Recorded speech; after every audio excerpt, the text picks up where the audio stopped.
आज मैं लेकर आया हूँ रे ऑप्टिक्स का लेक्चर नंबर 1। अगर मिरर ऐसे है, इंसिडेंट रे, नॉर्मल और रिफ्लेक्टेड रे, तो तीनों एक ही पेपर में, एक ही प्लेन में बनाई जा सकती हैं। ये पक्की बात है। वो पेपर इस केस में वर्टिकल होगा। रे ये जो आ रही थी इंसिडेंट रे, ये इधर जा रही थी, ये कितना डेविएट हो गई, क्या आप ये निकाल सकते हैं? हाँ जी, निकाल सकते हैं। ये एंगल आई था, ये एंगल आर था, इसकी वैल्यू भी इसी के बराबर है।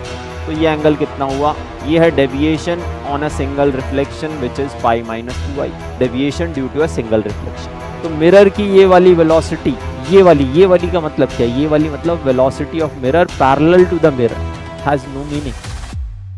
हेलो एवरीवन, तो मैं हूं हितेश शर्मा, आपका दोस्त, आपका होस्ट, और आज मैं लेकर आया हूं रे ऑप्टिक्स का लेक्चर नंबर 1।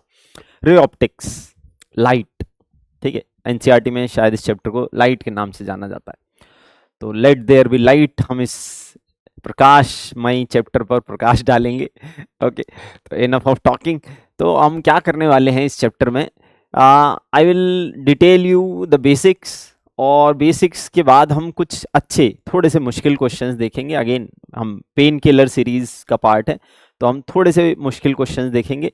हो सकता है ऐसे कुछ क्वेश्चंस आपको नीट में देखने को ना मिले, मगर हो सकता है लास्ट ईयर टाइप का पेपर आए तो मिल जाए, ठीक है। तो हम इस चीज़ का ध्यान रखते हुए थोड़े से हैवी वेट क्वेश्चंस पर अपना प्रकाश डालेंगे लाइट चैप्टर में, और अगेन सारे बेसिक्स क्लियर होंगे और एडवांस लेवल तक हम जाएंगे।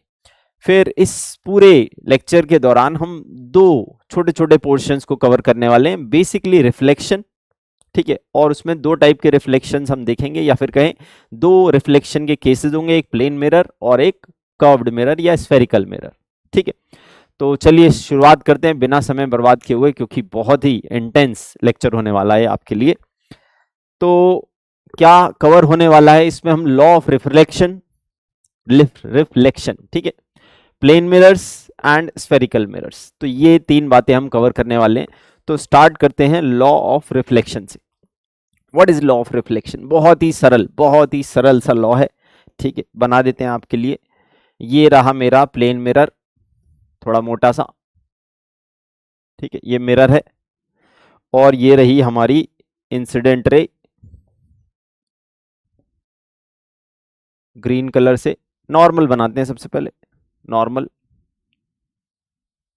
ग्रीन कलर से नॉर्मल, नॉर्मल लगनी चाहिए, हाँ, क्योंकि इसका नाम नॉर्मल है। और पिंक कलर से इंसिडेंट रे, और पिंक कलर से ही रिफ्लेक्टेड रे, ठीक है। अगर आपको एंगल आई और एंगल आर बराबर नहीं लग रहे, तो ये मेरी ड्राइंग की कमी हो सकती है, लॉ की नहीं, ठीक है। Incident ray, normal and reflected रे, okay,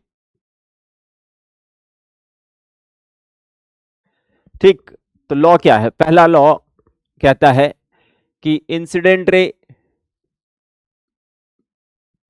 reflected ray and normal are in same plane, are in same plane, ये तीनों एक ही प्लेन में होंगे, okay. Are you getting it? नहीं समझ में आया तो ध्यान से देखें। जैसे कि मेरे पास कुछ चीजें हैं, अगर मैं कहूं नॉर्मल इस पेपर में है और रिफ्लेक्टेड रे भी इसी पेपर में आ रही है, ऐसे करके लाइन, तो पक्की बात है रिफ्लेक्टेड रे भी इसी पेपर में होगी। इंसिडेंट रे, नॉर्मल और रिफ्लेक्टेड रे तीनों इसी पेपर में होगी, they will be in same plane. अगर मिरर ऐसे है, reflected ray, normal, oh sorry, incident ray, normal और रिफ्लेक्टेड रे, तो तीनों एक ही पेपर में, एक ही प्लेन में बनाई जा सकती हैं, ये पक्की बात है। वो पेपर इस केस में वर्टिकल होगा, ठीक है। तो बस इतनी सी बात है, तीनों एक ही प्लेन में होनी चाहिए। और दूसरा लॉ तो इतना फेमस है, सबको पता होता है, angle I equal to angle R. Angle made by incident ray with normal is called angle I. Angle made by reflected ray with normal is called angle of reflection. तो ये दोनों एंगल बराबर होने चाहिए। बस इस चैप्टर की जो नींव है, जो बुनियाद है, वो इन दो लॉज पर बेस्ड है, ठीक है। These are the laws of reflection, ठीक है। बस इतनी सी ही बात है जो हमें लॉ की फॉर्म में जाननी है, मगर हाँ, इससे पूरा चैप्टर या कहें पूरा टॉपिक थोड़ी समराइज हो जाएगा। हाँ, अब हम चलते हैं कुछ इंपॉर्टेंट केसेस की तरफ, ठीक है, कुछ इंपॉर्टेंट केसेस कवर करते हैं। तो कौन कौन से इंपॉर्टेंट केसेस होंगे, आपने कई सारे इंपॉर्टेंट केसेस देखे होंगे, जैसे कि reflection due to a single deviation, ठीक है, आप मिरर पे लाइट मारते हैं और वो डेविएट होती है एक रिफ्लेक्शन की वजह से, तो वो कितनी डेविएट हो रही है ये हम देखेंगे। नंबर ऑफ इमेजेस कितनी बनती हैं बाय पेयर ऑफ मिरर्स, हम देखेंगे मल्टीपल रिफ्लेक्शन केसेस, हम देखेंगे वेलोसिटी ऑफ इमेज, हम देखेंगे घड़ी में कैसे टाइम देखा जा सकता है, उसकी इमेज में कैसे टाइम देखा जा सकता है, तो ये सारे केसेस। तो पहला केस लेते हैं, हम सारे केसेस को डिराइव भी करेंगे but I will be slightly quick, ठीक है। तो बहुत बहुत कंसंट्रेशन बनाए रखनी है, अगर आपकी कंसंट्रेशन लैप्स हुई तो आपको मेरी बातें बिल्कुल समझ नहीं आएंगी, ठीक है। तो deviation due to a single reflection, एक मिरर, फिर से मिरर बना लेते हैं, मोटा सा white mirror, this is mirror, इस पे आ रही थी, नॉर्मल लगा देते हैं और पतले नॉर्मल रखते हैं,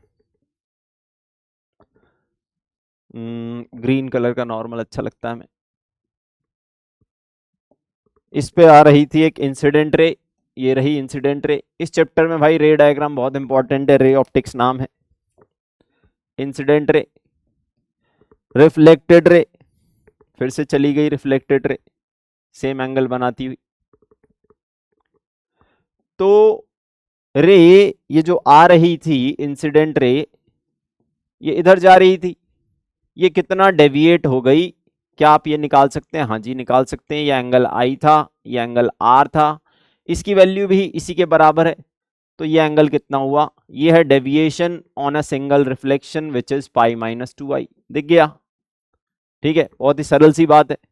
सो this is pi minus 2i deviation due to a single reflection, ठीक है, ये याद रखा जा सकता है और ये बहुत अच्छा केस भी है, मल्टीपल रिफ्लेक्शंस में भी इसका हम यूज कर सकते हैं, ठीक है।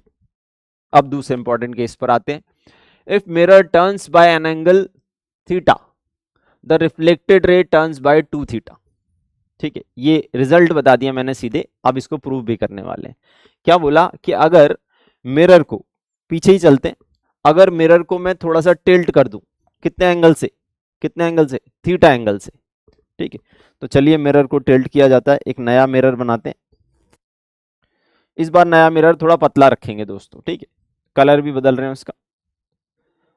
कौन सा कलर ले लें? वाइट ही रखते हैं, डॉटेड कर देते हैं बस, ठीक। तो ये है नया मिरर, जो कि थोड़ा टिल्ट कर देते हैं ज्यादा, हाँ, ये नया मिरर है, डॉटेड वाइट लाइन। तो एक नया नॉर्मल भी बनाना पड़ेगा, नया नॉर्मल बोल्ड ग्रीन से दिखा रहा हूं मैं, इसके नॉर्मल होगा, तो ग्रीन से दिखाना था दोस्तों। ये है नया नॉर्मल नए मिरर पर परपेंडिकुलर, ठीक है, फिर से मैं मार्क भी कर रहा हूं, दिस इज न्यू मिरर और टिल्टेड मिरर। कितना टिल्ट किया गया पुराने मिरर के रेस्पेक्ट में? थीटा, तो नॉर्मल भी खिसक गया थीटा एंगल से। अब जो नया एंगल ऑफ इंसिडेंस है दोस्तों, ध्यान से देखें, ये इंसिडेंट रे वैसी की वैसी है, नया angle of incidence I new is equal to I plus theta.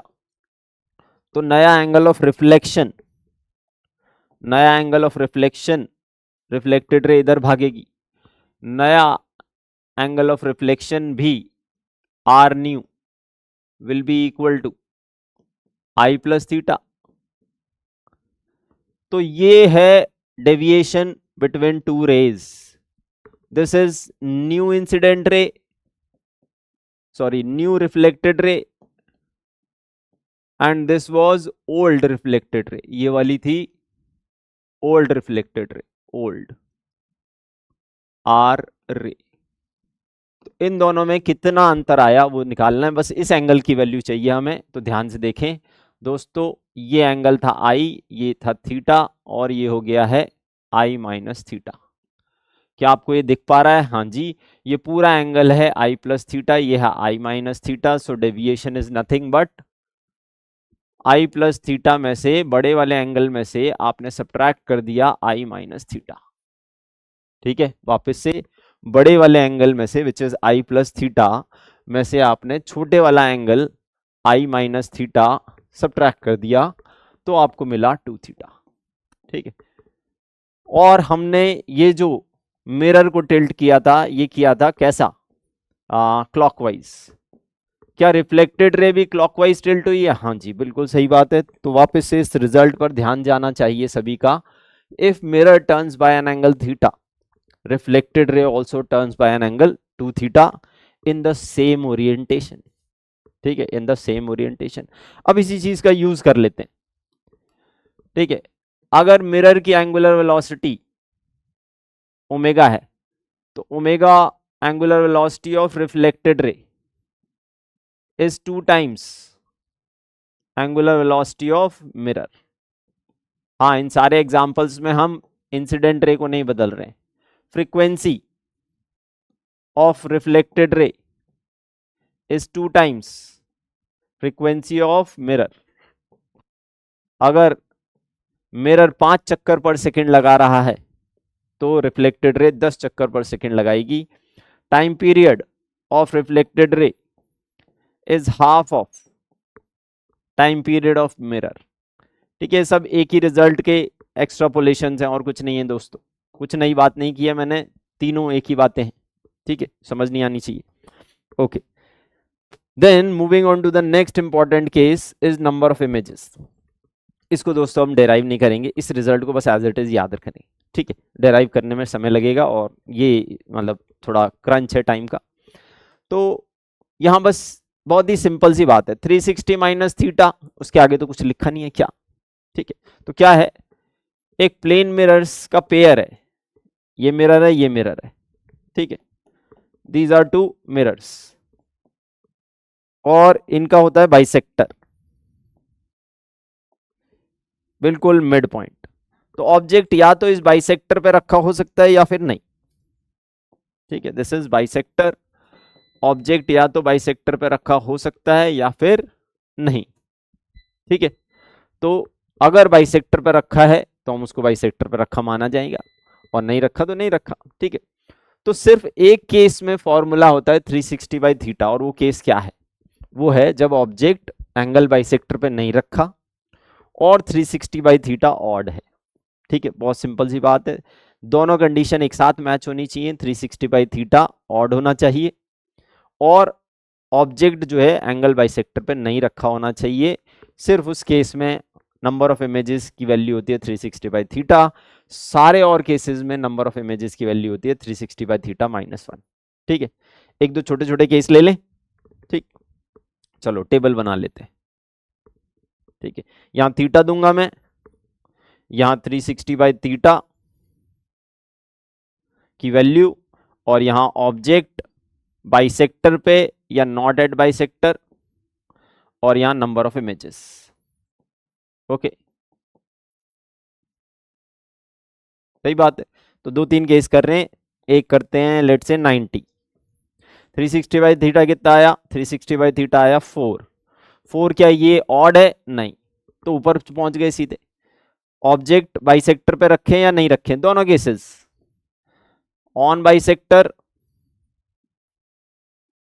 तब भी, नॉट ऑन बाइसेक्टर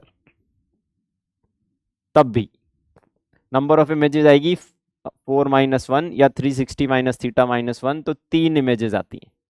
दूसरा केस लेते हैं जिसमें 120 कर लेते हैं। तो नंबर 360 बाई थीटा कितना आया 3, विच इज ऑड। ऑड में 2 केसेस बनेंगे, on bisector, this is on bisector, और this is not on bisector. Not on bisector, on bisector, not on bisector, B लिख रहा हूं बाइसेक्टर के लिए। तो ऑन बाइसेक्टर ये नहीं बना, फिर से 360 बाई थीटा -1, 360 बाई थीटा 3 था, तो नंबर ऑफ इमेजेस 2, और इस केस में number of images 360 by theta which is 3। ठीक है दोस्तों, तो आई होप मैंने इस केस को आपको डिटेल में एक्सप्लेन कर दिया है। ठीक है, तो अब आगे बढ़ते हैं, कुछ क्वेश्चंस पर नजर डालते हैं। ठीक है, तो बढ़िया बढ़िया क्वेश्चंस आने वाले हैं आपके लिए। ठीक है, चलिए तो दोस्तों कुछ क्वेश्चंस देखते हैं। ठीक है, हाँ, क्या सुंदर चित्र लेकर आया हूं मैं आपके लिए। ठीक है, तो क्वेश्चन क्या है, a person is in a room whose ceiling and two adjacent wall, एक व्यक्ति है एक रूम में है जिसकी दो पड़ोस की दीवारें जो परपेंडिकुलर होती हैं और सीलिंग तीनों मिरर्स हैं। ठीक है, how many images are formed, अगर बीच में यहाँ कैंडल रख दूं तो कितनी इमेजेस होंगी। जैसे अभी आपको कितनी इमेजेस दिख रही हैं, अभी आपको कितनी इमेजेस दिख रही हैं, 360 बाई थीटा माइनस 1। ठीक है, फॉर्मूला याद है ना, तो अभी आपको दिख रही हैं 360 डिग्री बाई थीटा, इन दो मिरर्स के बीच का एंगल कितना है, 90 माइनस 1, क्योंकि ये इवन बन रहा है तो माइनस 1, तो 3 इमेजेस दिख रही हैं आपको। मगर ये तो सिर्फ वॉल से है, अभी तो सीलिंग छत का हमने यूज ही नहीं किया है। छत को और लगा दें तो कितनी बनेंगी, 3 3 6 3 9 ऐसा फील आता है, मगर नहीं, आंसर 9 नहीं है, आंसर कुछ और है। ठीक है, तो देखते हैं इस बात को समझते हैं। ठीक है, आपको एक इमेजिन करना पड़ेगा, यहाँ इमेजिनेशन बहुत इंपॉर्टेंट है, यहाँ इमेजिनेशन बहुत इंपॉर्टेंट है। जैसे ये 3 इमेजेस आपको दिख रही है ना, ठीक है, आपको इमेजिन करना पड़ेगा जैसे ये छत है और ये वो है। ठीक है, ये छत, ये एक इनमें से एक मिरर, तो अब यहां रखे ऑब्जेक्ट की इमेजेस एक ऊपर एक इधर और एक पीछे, पीछे वाली इमेज कॉमन होने वाली है, पीछे वाली इमेज कॉमन होने वाली है, समझने की जरूरत है। जैसे एक 8 कमरे का मकान है, क्या बोला मैंने, 8 कमरे का मकान है, उसमें से ग्राउंड फ्लोर वाला एक कमरा ले लो, 8 कमरे का मकान बिल्कुल एक क्यूबॉइड है। ठीक है, बिल्कुल क्यूबॉइड,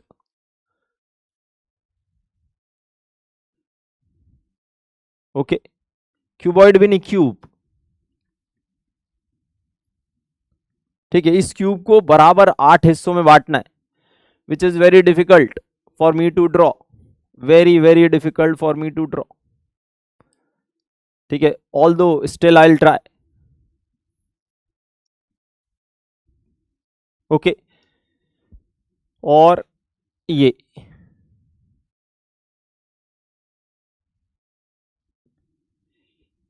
ये जो क्यूब है, अब मैंने 8 बराबर हिस्सों में बांट दिया। एक रूम में ऑब्जेक्ट है और बाकी 7 रूम्स में इमेज बनेगी, बाकी 7 रूम्स में इमेज बनेगी, इमेजेस कॉमन होने वाली है। फिर से ये इमेज ऊपर वाले मिरर के जो कॉम्बिनेशन होगा उससे भी बनेगी, और टोटल इमेजेस की संख्या 7। ठीक है, एक जगह ऑब्जेक्ट और बाकी 7 रूम्स में इमेजेस होने वाली है, आपको इसको विजुलाइज करना पड़ेगा। It's a very famous very good question. जैसे 3 इमेजेस मैंने यहां दिखाई, ऐसे ही परपेंडिकुलर सीलिंग और एक वॉल की वजह से एक ऊपर वाले कमरे में, एक ऊपर वाले फ्लोर पर ही साइड वाले कमरे में, एक पीछे वाले कमरे में, ऐसी इमेजेस आएंगी। ठीक है, और सेम गोज विद ये वाली वॉल और सीलिंग। ठीक है, इसको इमेजिन करने के अलावा कोई आपके पास रास्ता नहीं है। ठीक है, मैंने आधा क्वेश्चन पिक्चर के फॉर्म में सॉल्यूशन दिखा दिया, मगर बाकी आधा आपको करना पड़ेगा। चलिए दोस्तों, अब नेक्स्ट क्वेश्चन पर आते हैं। तो नेक्स्ट क्वेश्चन क्या बोलता है, it is necessary to illuminate the bottom of a well, एक बहुत गहरा कुआं है। ठीक है, बहुत गहरे कुएं के बॉटम को इल्यूमिनेट करना है, कितना गहरा ये बताया ही नहीं, तो मतलब नरक पे जा रहा है, बिल्कुल ही पाताल तक जा रहा है। ठीक है, तो सोलर बीम, ऊपर से लाइट आ रही है सन की, और आपने कुछ मिरर वगैरह लगाया जिससे कि लाइट अनंत नीचाई तक पहुंचे। ठीक है, तो आपको बताना है solar beam when the light of incident, जो लाइट गिर रही है सोलर बीम की, that makes an angle 40 degree, 400 नहीं 40 डिग्री टू द वर्टिकल। तो जो लाइट आ रही है वो 40 डिग्री पर आ रही है वर्टिकल के साथ, at what angle to the horizontal should a plane mirror be placed. ठीक है, तो हम रे डायग्राम बनाते हैं पहले। ठीक है, रे डायग्राम इंपॉर्टेंट है रे ऑप्टिक्स में, जैसे कि हमने पहले भी बताया। ये 40 डिग्री पर वर्टिकल के साथ 40 डिग्री पर रे आई, और इस रे को आपको वर्टिकल कर देना है। ठीक है, इस रे आपको वर्टिकल कर देना है। ठीक है, रे डायग्राम्स आर इंपॉर्टेंट। ठीक, तो कैसा मिरर लगाया जाए ये बात है। थोड़ा बहुत आइडिया तो होने लग गया, थोड़ा बहुत आइडिया तो होने लग गया। रे आ रही थी विद 40 डिग्री विद वर्टिकल, और मिरर में कैसा लगाऊं कि वो रे ऐसी चली जाए। ये इंसिडेंट रे है, ये रिफ्लेक्टेड रे है, और मिरर कुछ हद तक अगर आपको थोड़ा बेसिक आइडिया मिरर्स का है तो आप यहां पर कुछ ऐसा मिरर लगाने की कोशिश करेंगे, थोड़ा सा टेढ़ा। सही बात है, ओके। हाँ, मिरर के साथ भी ये दोनों बराबर एंगल बनाएंगी, ठीक है। एक वर्टिकल लाइन भी हम ड्रॉ कर सकते हैं। अब थोड़ा फ्री हैंड भी ड्रॉ कर लेता हूं। ये एक वर्टिकल लाइन है, ये एक वर्टिकल लाइन है जो हम फ्री हैंड ड्रॉ कर रहे हैं, ओके। ये पूरा एंगल 40 डिग्री था, ये पूरा एंगल 40 डिग्री था। तो सोच के देखो ये कितना एंगल होगा। ये वर्टिकल लाइन है, ये 140 होगा, सही बात है। तो नॉर्मल के साथ अगर मिरर पे मैं नॉर्मल डालूं, मिरर पे नॉर्मल, तो ये एंगल बाइसेक्टर होगा, क्योंकि angle I equal to angle R होता है, यही लॉ है रिफ्लेक्शन का। तो एंगल 70 डिग्री होगा। तो सोच के देखो ये एंगल क्या है। ये 90 डिग्री नॉर्मल है मिरर के ऊपर। ये पिंक जो है ना वो मिरर है दोस्तों, पिंक इज मिरर। ये 90 डिग्री हो गया, 70। तो ये वाला एंगल, छोटे वाले एंगल की बात कर रहा हूं, बहुत एंगल ध्यान से देखने की जरूरत है, 20 डिग्री है। तो ये वाला एंगल अब जो मैं यहां ड्रॉ कर रहा हूं, ये भी कितना है, 20 डिग्री है। तो ये जो मिरर है वर्टिकल के साथ 20 डिग्री बना रहा है। तो हमें क्या चाहिए, at what angle to the horizontal should the plane mirror. Plane mirror फिर हॉरिजॉन्टल के साथ कितना बनाएगा। अगर एक प्लेन मिरर वर्टिकल के साथ, अगर एक प्लेन मिरर वर्टिकल के साथ 20 डिग्री बनाता है, तो वही प्लेन मिरर हॉरिजॉन्टल के साथ कितना बनाएगा। बहुत सीधी सी बात है, 70 डिग्री बनाएगा। तो A is the right answer. It's a very beautiful question, slightly tricky, मगर हाँ रे डायग्राम और simple law angle I equal to angle R से बहुत सारे क्वेश्चन हो जाते हैं, ठीक है। पर आपको रे डायग्राम बनाने की प्रैक्टिस होनी चाहिए। वापस से समझा रहा हूं, पूरा एंगल 140 डिग्री निकाला, क्योंकि ये एंगल 40 डिग्री दिया है क्वेश्चन में। इंसिडेंट रे जो सोलर की सन से आती हुई रेज है वो वर्टिकल के साथ 40 बना रही है। ये लाइन भी वर्टिकल है, क्योंकि बॉटम तक जाना है। कुआं कितना ही गहरा हो, कुआं कितना ही गहरा हो, अगर वर्टिकल रेज हैं तो बॉटम तक पहुंची जाएंगी। तो मेन एम लैंग्वेज से हमें ये समझना था कि रेज वर्टिकल हो रही है रिफ्लेक्शन के बाद। तो रिफ्लेक्टेड रे ऐसी, इंसिडेंट रे ऐसी, उन दोनों के बीच 140 डिग्री का एंगल नॉर्मल ड्रॉ किया मिरर के ऊपर। ये पिंक मिरर है, तो नॉर्मल बाइसेक्ट करता है ऑब्वियसली इस एंगल को। तो 70 डिग्री नॉर्मल मिरर के साथ 90 बनाता है, इसलिए उसका नाम ही नॉर्मल है। तो ये 20 डिग्री, ये 20 डिग्री, ये पूरा 40, तो ये भी 20 डिग्री। तो प्लेन मिरर आपको कितने एंगल पे मिला, वर्टिकल के 20 से, और हॉरिजॉन्टल के साथ 70 डिग्री। ठीक बात है, ओके। चलिए दोस्तों, एक और बढ़िया मजेदार क्वेश्चन की ओर बढ़ते हैं। अब थोड़ा सा बात करते हैं एंगुलर मोशन की, ठीक है, कि रेज वगैरह कैसे रोटेट होती हैं। या ये हमने एक छोटा सा रिजल्ट आपको बताया, उसको दोबारा देख सकते हैं। बहुत ही स्मार्ट रिजल्ट है कि अगर मिरर थीटा एंगल से टर्न होता है तो रिफ्लेक्टेड रे 2 थीटा एंगल से टर्न होती है। बस इतनी सी बात है, ठीक है। अगर मिरर थीटा एंगल से टर्न होगा तो रिफ्लेक्टेड रे 2 थीटा एंगल से टर्न हो जाएगी, ठीक है। उस चीज का यूज इस क्वेश्चन में हो रहा है। क्या है, एक light ray I is incident on a plane mirror M. The mirror is rotated by in the direction as shown. Mirror को ऐसे रोटेट किया जा रहा है बाय एरो फ्रीक्वेंसी। मिरर के घूमने का रेट दे रखा है 9/π रिवॉल्यूशन पर सेकेंड। तो पहले तो मिरर की ओमेगा निकाल लेते हैं। ओमेगा ऑफ मिरर, मिरर की ओमेगा कितनी है, 9 रिवॉल्यूशन। रिवॉल्यूशन इज 2π रेडियन पर सेकेंड। 9/π into 2π रेडियन पर second. So this comes out to be 18 radian पर सेकेंड। 18 रेडियन पर सेकेंड। ओके, ये मिरर की ओमेगा आ गई।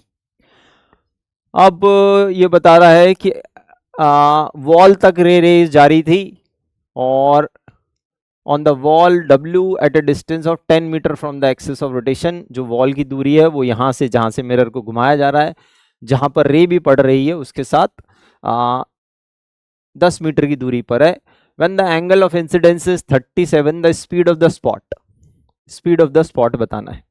ठीक है, तो बेसिकली ये अगेन ज्योमेट्री का ही क्वेश्चन है। मान लेते हैं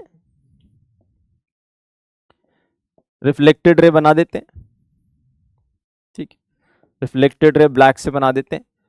ये अगेन एंगल 37 नहीं दिख रहा है, ठीक है, मैंने ये एंगल थोड़ा सा ज्यादा कर दिया, मगर ये डायग्राम है, क्या दिक्कत है।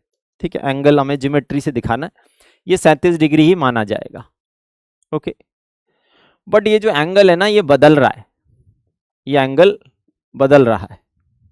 ओके, ये एंगल बदल रहा है, इसके बदलने का रेट है। ठीक है, या फिर ये एंगल निकाल लो, इसको बीटा बोल रहा हूं मैं। ओके, बीटा क्या है? बीटा है angle made with horizontal, angle made with horizontal. Okay, angle made with horizontal, not with mirror, ध्यान से समझना। ठीक है, तो ये जो 10 मीटर है ये हो गई दूरी, और ये है y। क्या बीटा 10 और y में कोई रिलेशन है आपके पास? हाँ जी, बिल्कुल सही बात है, बहुत ही सरल रिलेशन है। 10 beta is equal to y by 10,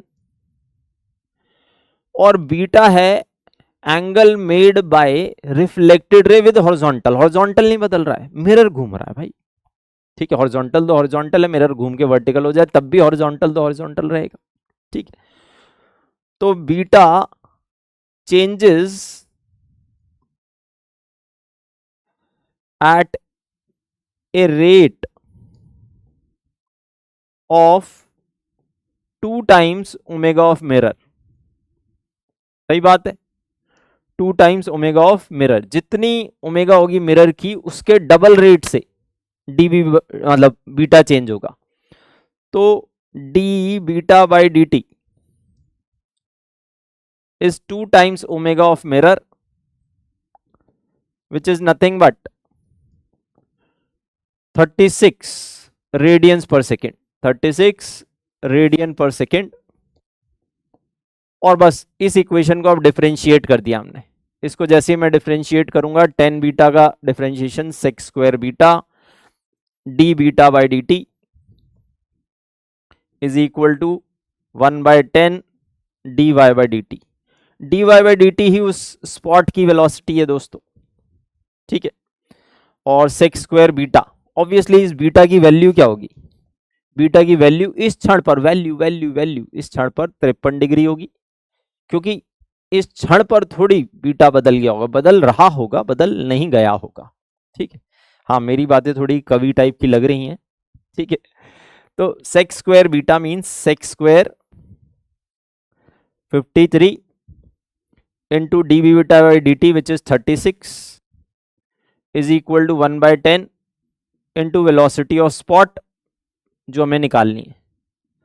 तो वेलोसिटी ऑफ स्पॉट अगर थोड़ा सा कैलकुलेट करें तो हमारी वैल्यू आ चुकी है सेक स्क्वायर 53, सेक स्क्वायर 53 क्या होता है 1 प्लस 10 स्क्वायर 53, और 10 स्क्वायर 53 होता है 16/9,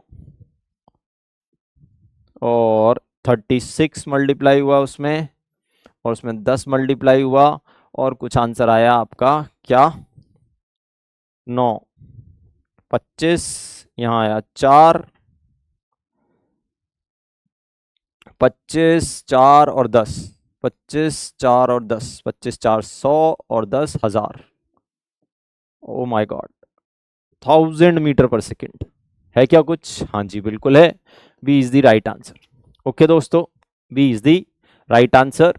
यही एक खास पॉइंट था, that beta changes at a rate of 2 times omega of mirror. That was a very tricky point. ठीक है, अच्छा पॉइंट है, छोटा सा सॉल्यूशन है, और आपको ये ऑब्जेक्टिव क्वेश्चन का आंसर मिल गया।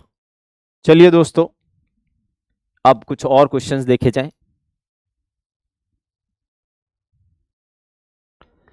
ओके, तो अगले क्वेश्चन की ओर। अगला क्वेश्चन क्या है?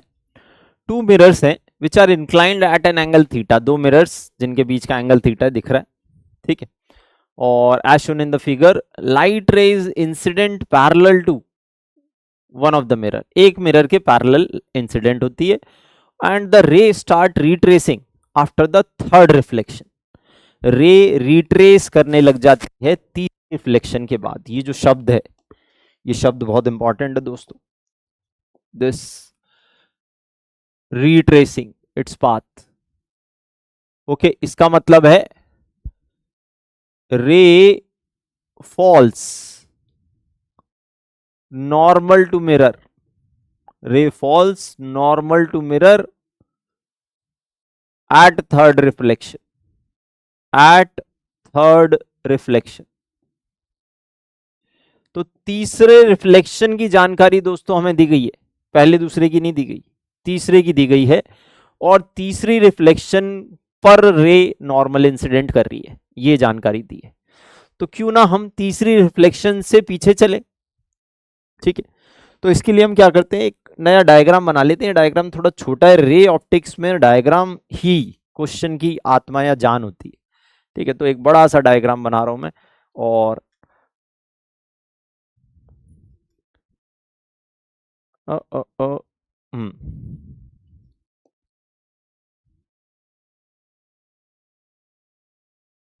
ठीक है, हाँ जी।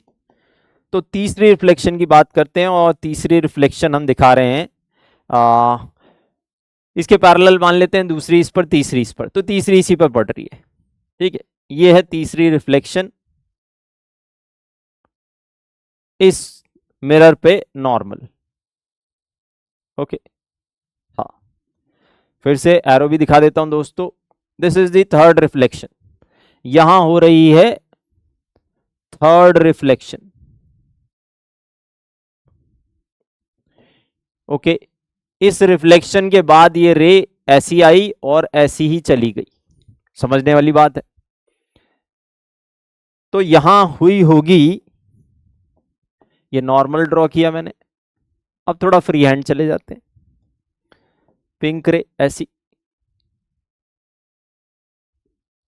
ठीक है।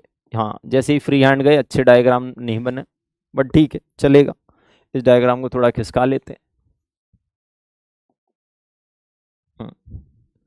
तो ये रे ऐसी आई होगी, और फिर ये रे ऐसी गई होगी कि ये दोनों पैरेलल लग रही हैं क्या? ये पीली और ये ऑलमोस्ट लग रही हैं। भाई नहीं लगे तो मेरे डायग्राम, मैं पिकासो की फैमिली से नहीं हूं, ठीक है, तो मान लेंगे, ठीक है। पर ये दोनों पैरेलल लग रही होंगी, ये दोनों, ठीक है। तो ये पैरेलल आई थी, यहां हुआ पहला रिफ्लेक्शन, ये गई, यहां हुआ दूसरा रिफ्लेक्शन, और यहां हुआ तीसरा रिफ्लेक्शन। उसके बाद इसने रिट्रेस किया और रे अपने रास्ते चली गई, ठीक है। तो ये एंगल जो भी है, इनफैक्ट ये एंगल दे रखा है थीटा, ये हो गया 90 माइनस थीटा, तो ये हो गया थीटा, और ये हो गया थीटा। और हम ये चाहते हैं कि अगर ये दोनों पैरेलल हैं तो ये एंगल भी थीटा ही होना चाहिए, इजंट इट? ये एंगल भी थीटा ही होना चाहिए। और ये थीटा, ये 90 माइनस थीटा, फिर ये थीटा, ये भी थीटा ही होना चाहिए, ठीक है। Simple geometry. ये 90 है ही, तो 3 थीटा मिलकर 90 बनाने चाहिए, और थीटा की वैल्यू कितनी होनी चाहिए? 30 डिग्री होनी चाहिए, ठीक है। तो थीटा की वैल्यू क्या होनी चाहिए? 30 डिग्री होनी चाहिए, और आपका आंसर आ गया है बी। तो वंडरफुल क्वेश्चन, बहुत ही इंपॉर्टेंट। वापस से इसका रे डायग्राम में ही इसकी जान है, ध्यान से देखें। पहली इंसिडेंट रे आई, गई, टकराई, तीसरी पर रिफ्लेक्ट बैक हुई, रिट्रेस किया इसने, और अपना रास्ता वापस बनाया, ठीक बात है। ओके, तो चलिए दोस्तों अगले क्वेश्चन की तरफ रुख करते हुए। ओके दोस्तों, तो अगले क्वेश्चन की तरफ, ओह बड़ा ही शानदार क्वेश्चन है, ठीक है। एक एरो है, ये डबल पेरिस्कोप बोल सकते हैं इसको, पेरिस्कोप बचपन में बनाया होगा होपफुली, ठीक है। ताका झाकी की जा सकती है उससे पड़ोसी के घर में, बड़ा सा बनाना पड़ेगा बस, ठीक है। तो सबमरीन्स वगैरह में लगा होता है, ठीक है। It's a very useful device, बनाएं घर पे। तो ये मिरर है, A B C D 4 mirror है, और व्यक्ति की आंख यहां से देख रही है इस एरो को, ठीक है।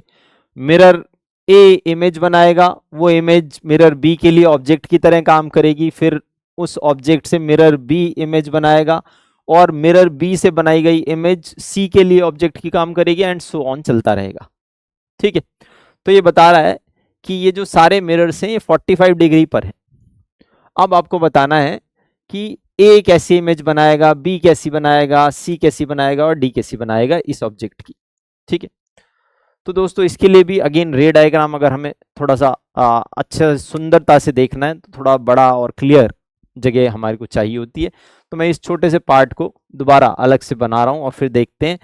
इनफैक्ट अगर आप ध्यान दें तो सिर्फ ये दो डायग्राम, ये दो ऑप्शन है जिसमें पहला ऑप्शन सेम है, ठीक है। वरना पहले और दूसरे से तो पता ही लग ही जाएगा कि कौन सा। तो सारे बार बार हमें 4 बार ये क्वेश्चन करने की जरूरत नहीं है, बस पहले ही रिफ्लेक्शन से बनने वाली इमेज और दूसरी रिफ्लेक्शन से बनने वाली इमेज मैक्सिमम यहां तक जाना है, ठीक है। उसके बाद तो आंसर आ ही जाएगा। तो देखते हैं।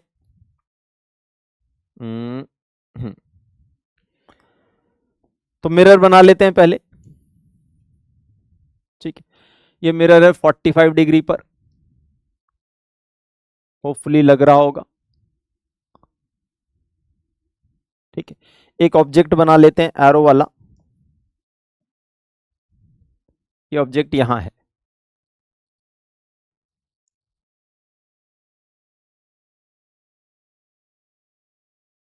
हाँ यहां, ठीक है, ठीक है। तो इस मिरर से बनने वाली इमेज की बात करते हैं।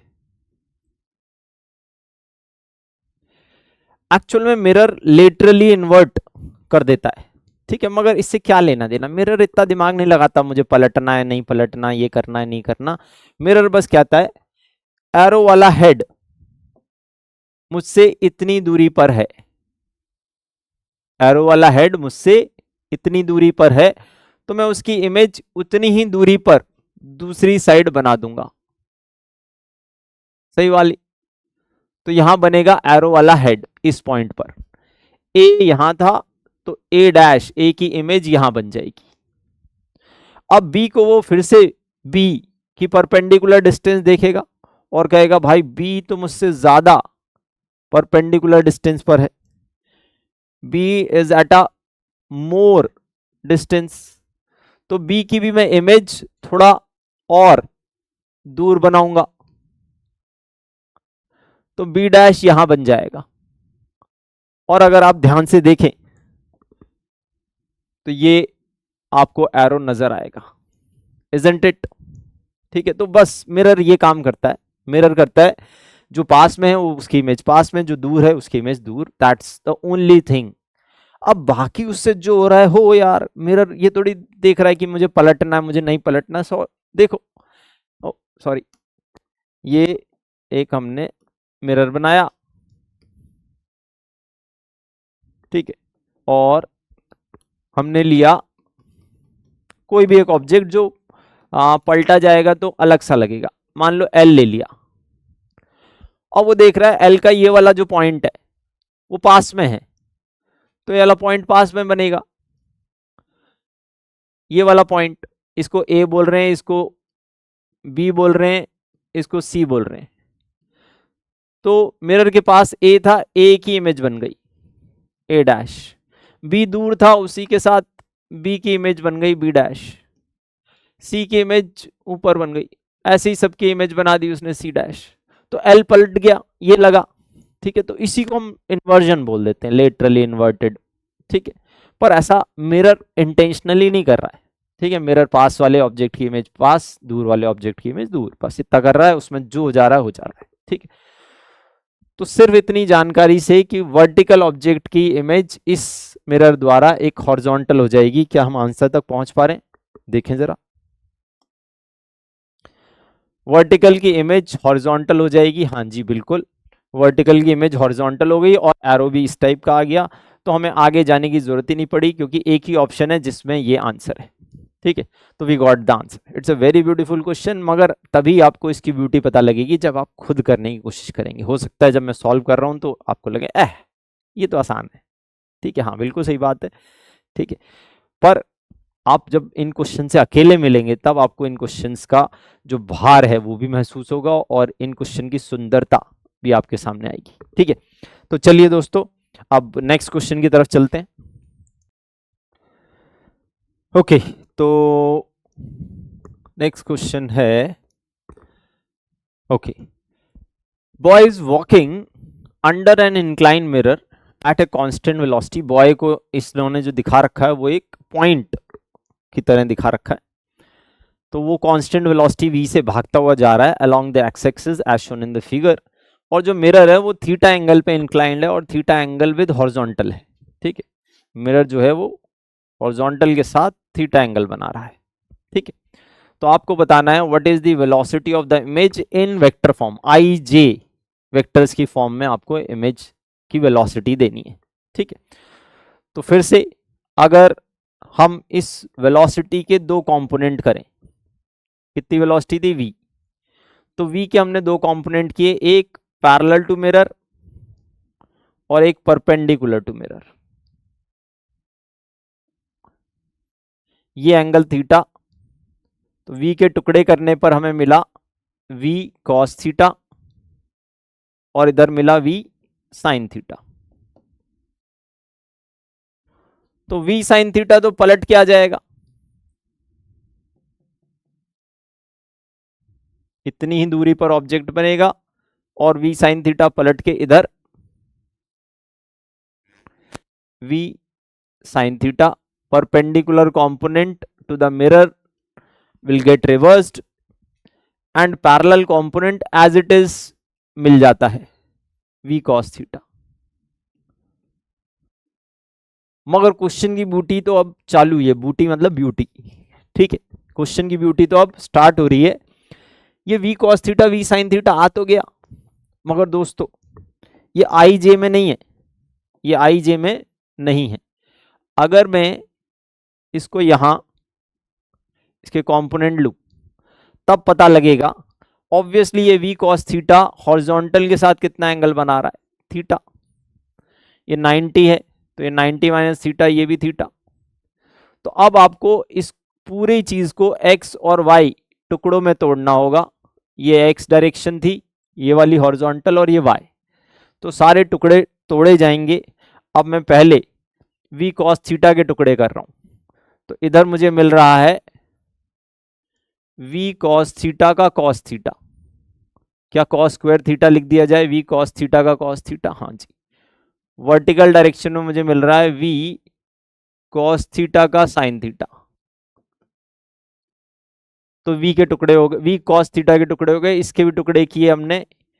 ये थीटा एंगल इधर बना रहा है, तो वर्टिकल डायरेक्शन में इसका कंपोनेंट आएगा v sin theta cos theta, sin theta cos theta, और इस डायरेक्शन में आएगा v sin थीटा का sin theta which is v sin square theta. तो अब हमने सारी वेलोसिटीज x में और y में कर दी हैं। तो अगर मैं टोटल वेलोसिटी देखूं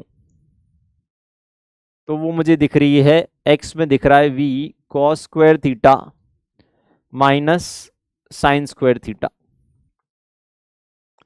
आई कैप, और y में दिख रहा है v in fact 2v sine theta cos theta, sine theta cos theta, isn't it J cap.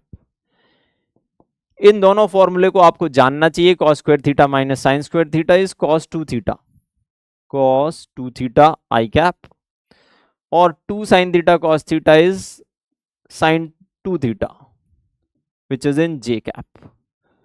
तो ये बहुत ही सुंदर क्वेश्चन, और जिसका आंसर है cos theta cos 2 theta I cap sine 2 theta J cap which is option D. Okay दोस्तों, तो D option is the right answer. अच्छा क्वेश्चन, सुंदर क्वेश्चन, थोड़ा सा वेक्टर्स का बहुत अच्छा उपयोग इसमें हो रहा है। ठीक है, और बहुत बड़ा नहीं है, बहुत मुश्किल भी नहीं है, मगर हाँ it's a very beautiful question. तो चलिए आगे बढ़ते हैं। सिमिलर कंसेप्ट पर एक और क्वेश्चन देखते हैं। ये क्या है, एक प्लेन मिरर है which is moving with velocity this, ठीक है। ये जो वेलोसिटी 4i + 5j + 8k है, ये मिरर की वेलोसिटी आई थिंक, हाँ, plane mirror is moving with velocity this. एक पॉइंट ऑब्जेक्ट है उसके सामने, ठीक है, विच मूव्स विद वेलोसिटी। तो ऑब्जेक्ट की भी वेलोसिटी दे रखी है और मिरर की भी वेलोसिटी दे रखी है, ठीक है। मिरर भी मूव कर रहा है, लास्ट क्वेश्चन में मिरर नहीं मूव कर रहा था। तो और नॉर्मल दे रखा है, नॉर्मल है के कैप। तो जो मिरर है ना वो एक्स वाई प्लेन में है, तभी नॉर्मल के कैप होगा ऑब्वियसली, ठीक है। तो facing towards the object the velocity of the image, velocity of the image. दोस्तों सबसे पहले तो हम उस छोटे से फॉर्मूले को एक और बार रिकॉल करते हैं। वेलोसिटी ऑफ, ये कहां से आता है, जैसे कोई भी ऑब्जेक्ट है जो मिरर के सामने है, ये ऑब्जेक्ट, ये इमेज, तो u और v में क्या रिलेशन है, ये ऑब्जेक्ट डिस्टेंस, ये इमेज डिस्टेंस मिरर से। तो u और v में बस इतना सा रिलेशन है, u इज -v, और u और v वेलोसिटी नहीं है दोस्तों, u और v object distance image distance है। तो अगर मैं इसी को डिफरेंशिएट कर दूं तो du/dt which is velocity of object with respect to mirror is minus of dv/dt which is nothing but minus of velocity of image with respect to mirror. Okay दोस्तों, du/dt is velocity of object with respect to mirror, dv/dt is velocity of image with respect to mirror, minus sign के साथ। तो इन दोनों चीजों को अगर मैं ले लूं तो ये आ रहा velocity of object with respect to mirror is nothing but velocity of image with respect to mirror in opposite direction. तो जैसा कि मैंने लास्ट क्वेश्चन में बोला कि परपेंडिकुलर कंपोनेंट बस पलट जाते हैं, और वो perpendicular component with respect to mirror वाले हैं, ठीक है। तो इस फॉर्मूले को आप थोड़ा सा और सॉल्व करें तो velocity of object minus velocity of mirror is negative of velocity of image minus velocity of mirror,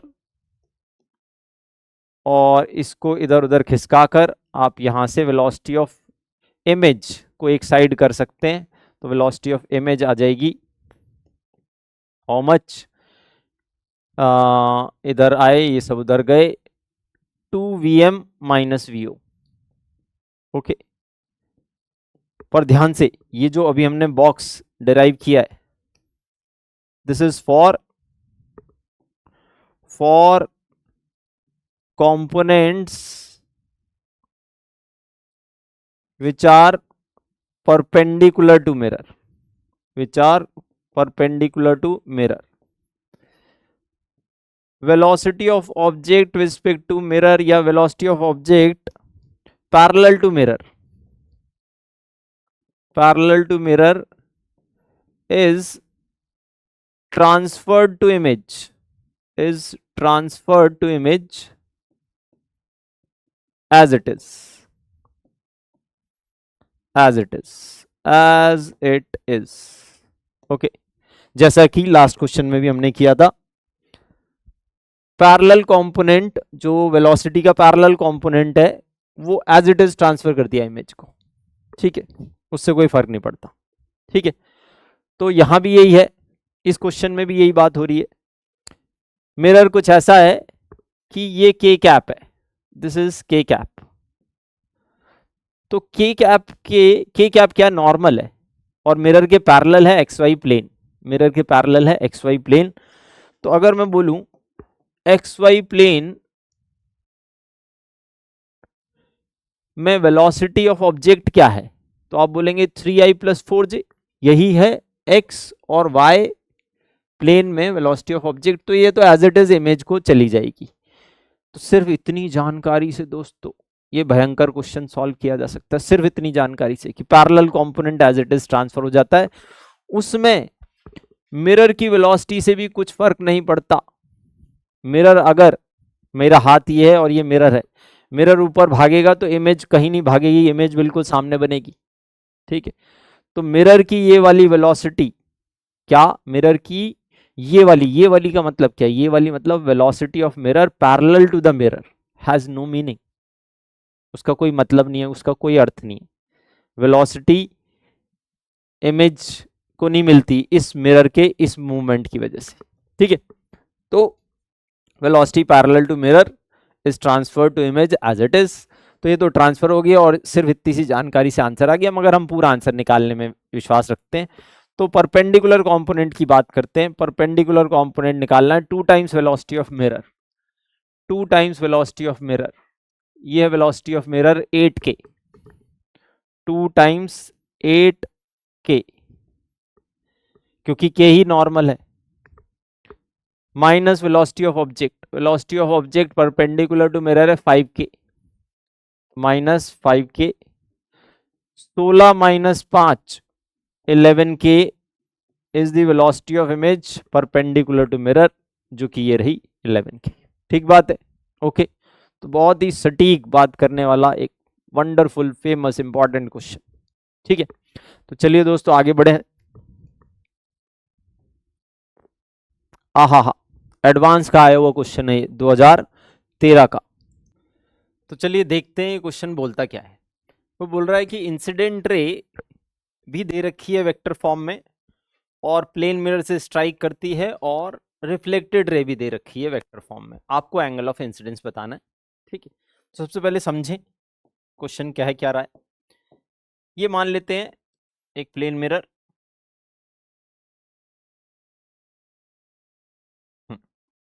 mirror सुंदर बने, क्योंकि रे ऑप्टिक्स की जान है आपके रे डायग्राम की सुंदरता में। सुंदरता भले ही बहुत ज्यादा ना हो, सफाई तो हो। तो ये है इंसिडेंट रे और ये है रिफ्लेक्टेड रे और ये है पिंक नॉर्मल, ठीक है। तो अब एरोज दे देते हैं, इंसिडेंट रे, रिफ्लेक्टेड रे और नॉर्मल। इंसिडेंट रे,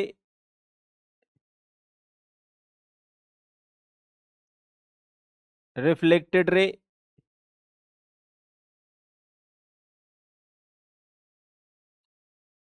और नॉर्मल। तो अगर ध्यान से देखें, मैं इंसिडेंट रे को पलट दूं तो ये वेक्टर हो गया माइनस आई वेक्टर, आई कैप नहीं बोल रहा हूं, माइनस आई वेक्टर। इन दो वेक्टर का सम कहां जा रहा है, आर वेक्टर और माइनस आई वेक्टर का सम कहां जा रहा है। तो क्या आप ये देख पा रहे हैं, आर वेक्टर प्लस में minus I vector is along normal, isn't it, is along normal. हाँ जी बिल्कुल सही बात है। तो करके देखते हैं जरा। आर वेक्टर कितना है, आर वेक्टर है half I minus √3j minus incident ray है half I plus √3j, okay. और भी कई सारे तरीके हैं, मैं एक तरीका चूज कर रहा हूं दोस्तों, ठीक है। तो यहां आपने देखा तो आई कंपोनेंट या कहें एक्स कंपोनेंट कैंसिल हो जा रहा है और वाई कंपोनेंट ऐड हो जा रहा है, तो मुझे मिल रहा है √3/2 माइनस का इंटू 2j कैप, ठीक है। तो basically normal is along j और माइनस j, ठीक है। यहां तो माइनस j दिख रहा है, इज अलोंग माइनस j, और प्लस j भी हो सकता है। नॉर्मल नीचे एरो बनाया जा सकता है ना भाई, ऐसा क्या दिक्कत है, ओके। तो बेसिकली बस आपको इन दो रेज के बीच का अब एंगल निकालना है, ठीक है। इन दो रेज के बीच का एंगल निकालना है, या इन दो रेज के बीच का एंगल निकालना, एक ही बात है। तो माइनस j और r वेक्टर, ठीक है, theta is angle between reflected ray and normal. Normal तो आपने माइनस j के अलोंग निकाल लिया, और रिफ्लेक्टेड रे आपको पता ही है, तो एंगल निकाला जा सकता है, ठीक है। एंगल, दो वेक्टर्स के बीच का एंगल कैसे निकलता है? Cos of theta is equal to R vector dot N vector divided by R vector magnitude of N vector. तो जैसे ही माइनस जे और इसका डॉट प्रोडक्ट हमने लिया, माइनस जे और आर वेक्टर का डॉट प्रोडक्ट हमने लिया, तो क्या मिला मुझे? Root of 3/2। आर वेक्टर एक यूनिट वेक्टर है तो इसका मैग्नीट्यूड 1 है, और एन वेक्टर को भी हमने यूनिट वेक्टर माइनस जे लिख दिया। तो रूट 3/2 कॉस थीटा आ रहा है। तो थीटा कितना हुआ भाइयों? थीटा हुआ 30 डिग्री।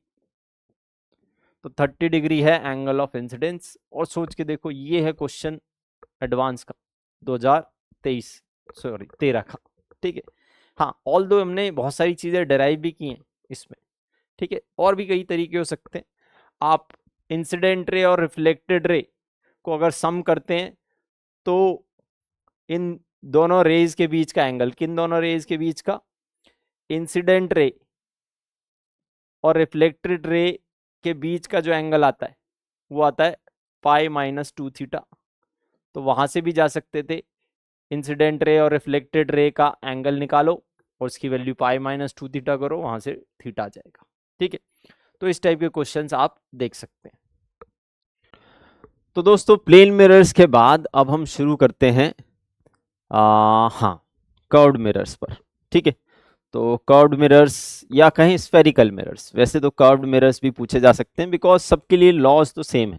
ठीक है, angle I equal to angle R जो हमने प्लेन मिरर्स में जाना, और I N and R, incident ray, normal and reflected ray are in same plane. बस इतनी सी बात है। चैप्टर में जो रिफ्लेक्शन वाला पार्ट है वो इतने दो लॉज से गवर्न होता है। ठीक है, मगर हाँ, हमें और भी बातें जानने की जरूरत है, तो मैं थोड़ा सा डायग्राम आपके लिए पहले से बना लिया है। ठीक है, इसमें क्या है? स्फेरिकल मिरर्स हम पढ़ने वाले हैं। What are spherical mirrors? Spherical mirrors एक स्फीयर के टुकड़े होते हैं। ठीक है, एक स्फीयर, हॉलो स्फीयर है। ठीक है, तो जैसे कि हमने ये लिया, ये पूरा मैंने स्फीयर दिखाया है, मगर सिर्फ इतना हिस्सा बाहर से सिल्वर कर दूंगा मैं।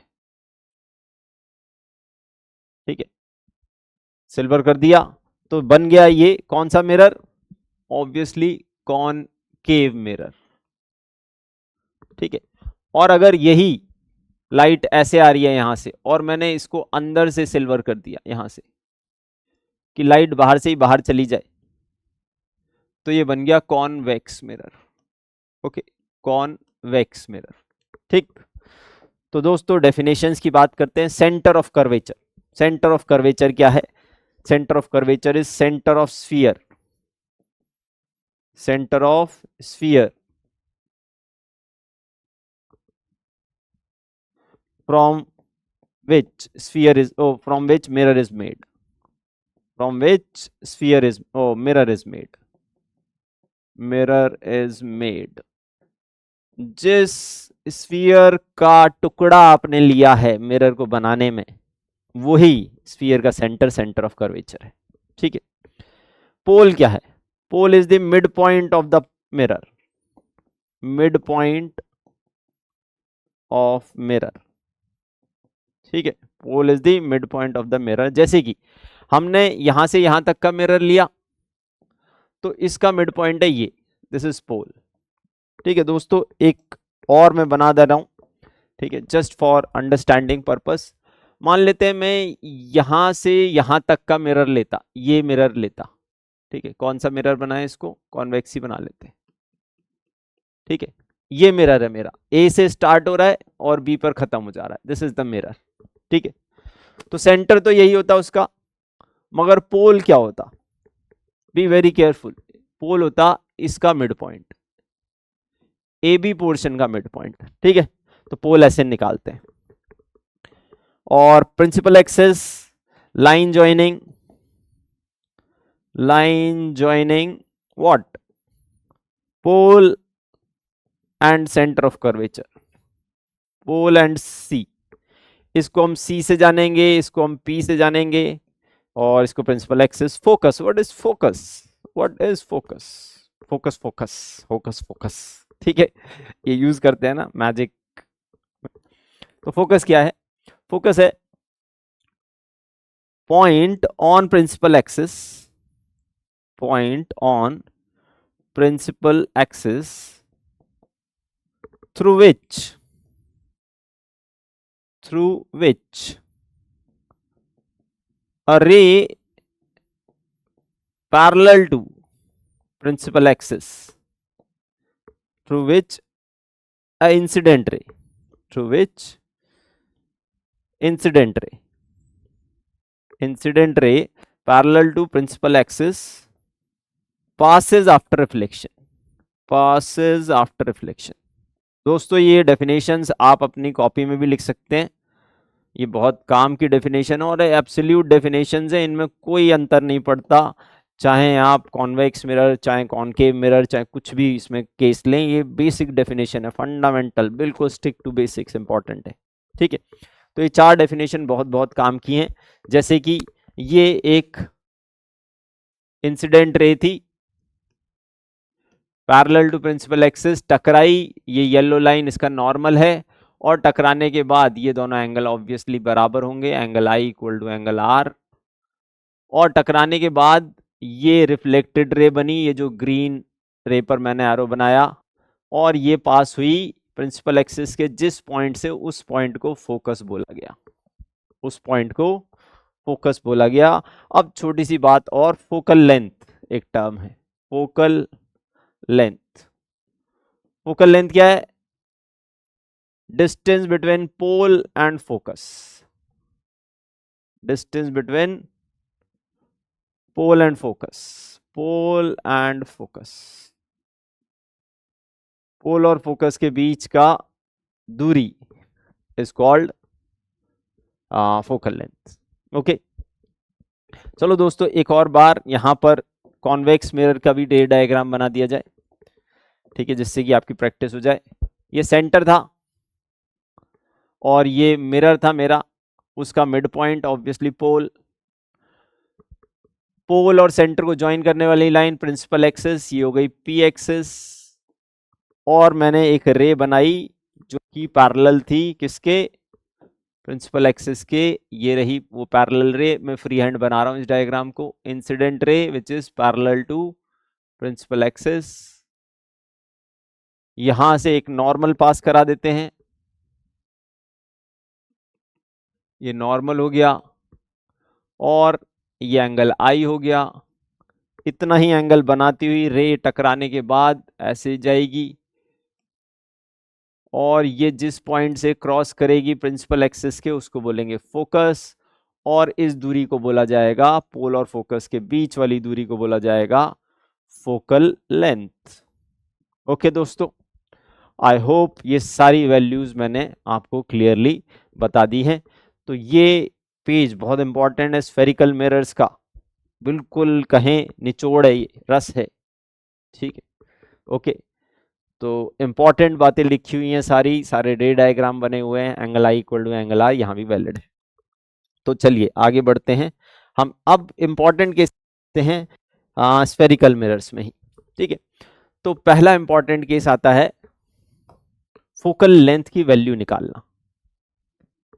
फोकल लेंथ की वैल्यू, अरे सर क्या बता रहे हो, फोकल लेंथ की वैल्यू तो r/2 होती है, रेडियस का आधा, ना ना ना ना, ठीक है, ये बहुत छुपी हुई खुफिया बात है, ध्यान से देखें, ठीक है, इट्स अ ट्रिकी थिंग, ठीक है। और इस r/2 के पीछे बस रट्टाफिकेशन छुपा है, तो बच के रहें इस रटी हुई चीज से। ओके, तो कॉनकेव मिरर ले रहा हूं फॉर डेरिवेशन पर्पस, ठीक है, that is the only thing. एक प्लेन, एक कॉनकेव मिरर था, इसको वाइट से कर लेते हैं,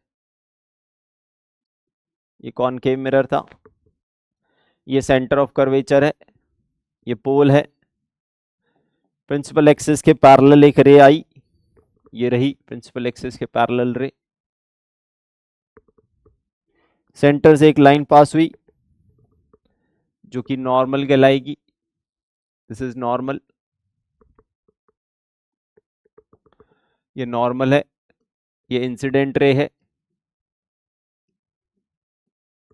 और टकराने के बाद यहां से रे पास हुई, ये एंगल आई, ये एंगल आर, दोनों इनको थीटा थीटा बोल दें, बराबर है। ठीक है, कोई पूछे ये एंगल कितना है तो इसको 2 थीटा बोला जा सकता है। ठीक है, ओके, ये फोकस है basically, this is focus, this is centre. तो हमने क्या किया, हमने फोकल पॉइंट से या फोकस से इसके ऊपर परपेंडिकुलर ड्रॉ कर दिया। ठीक है, ये एंगल थीटा है, अगर आप देखें प्रिंसिपल एक्सिस और ये रे दोनों पैरेलल है तो ये एंगल भी थीटा होगा बाय ऑल्टरनेट इंटीरियर एंगल की मेथड से। तो ये एंगल भी थीटा है। और अब बस आपको इन दोनों ट्राइंगल्स में कॉन्ग्रुएंसी दिख रही होगी। तो क्या ये दोनों पार्ट बराबर हैं? हाँ जी, ये दोनों पार्ट बराबर हैं, ये दोनों पार्ट बराबर हैं। तो बराबर होने की वजह से r/2 हो गया, इजंट इट? r/2। ये कैसे हो गया सर? चलो नाम दे देते हैं, सी एफ, इसको ए, इसको बी। सी ए जो है वो रेडियस है, तो सी ए का आधा ही है सी बी। क्यों आधा है? क्योंकि ये दोनों हिस्से बराबर हैं कॉन्ग्रुएंसी से, तो वो r/2 हो गया। बिल्कुल सही बात है। अब इस ट्रायंगल को, कौन से ट्रायंगल को? सी बी एफ ट्रायंगल को मैंने अलग से ले लिया, C B F, C B F, इस ट्रायंगल को मैंने अलग से लिया। ये r/2 है और ये थीटा है। तो वैल्यू ये कितनी आई दोस्तों? सर ये तो आ गई r/2 बाय कॉस थीटा। आई, अभी तक तो हम r cos थीटा या r/2 cos थीटा करते थे, नीचे क्यों आ गया दोस्तों? बहुत सिंपल सी बात है, हाइपोटेन्यूज है।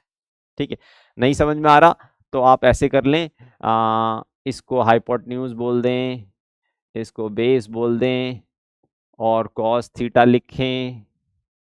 cos theta equal to base upon hypotenuse, base है खुद r/2, हाइपोटेन्यूज की वैल्यू निकालनी है तो इसको उधर उसको उधर ले जाएंगे, दिख जाएगा। ठीक है, तो ये वाली वैल्यू आ गई है आपकी, this much is r/2 cos theta. Okay, अब आपको चाहिए ये दिस लेंथ। ठीक है, इसी को तो फोकल लेंथ बोलते थे, पोल और फोकस के बीच की दूरी।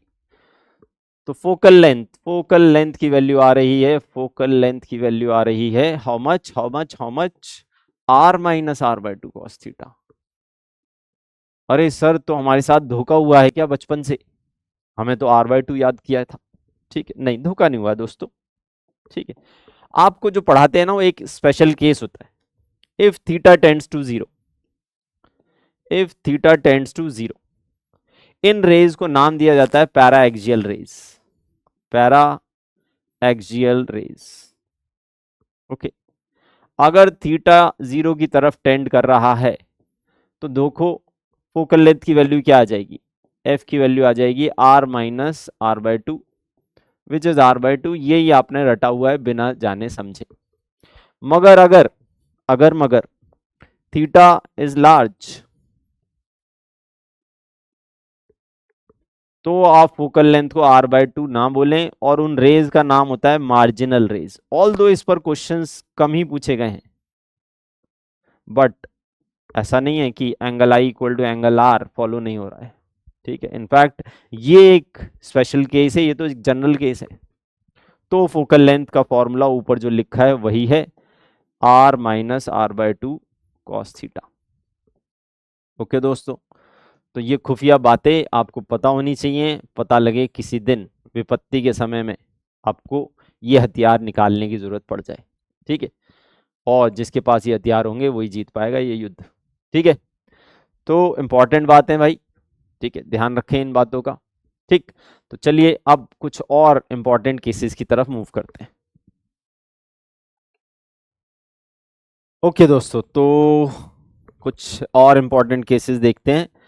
पहला है मिरर फॉर्मूला। सबसे ज्यादा क्वेश्चन अगर स्फेरिकल मिरर पे आते हैं तो इसी फॉर्मूले पर बेस्ड आते हैं। ठीक है, अगेन समय की कमी के कारण हम इसको डेराइव नहीं करेंगे।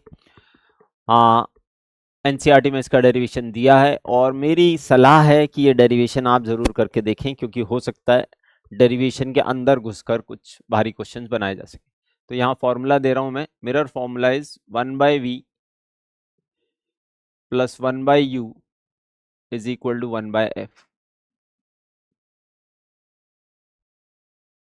यहाँ magnification m which is height of image by height of object always is equal to minus v by u।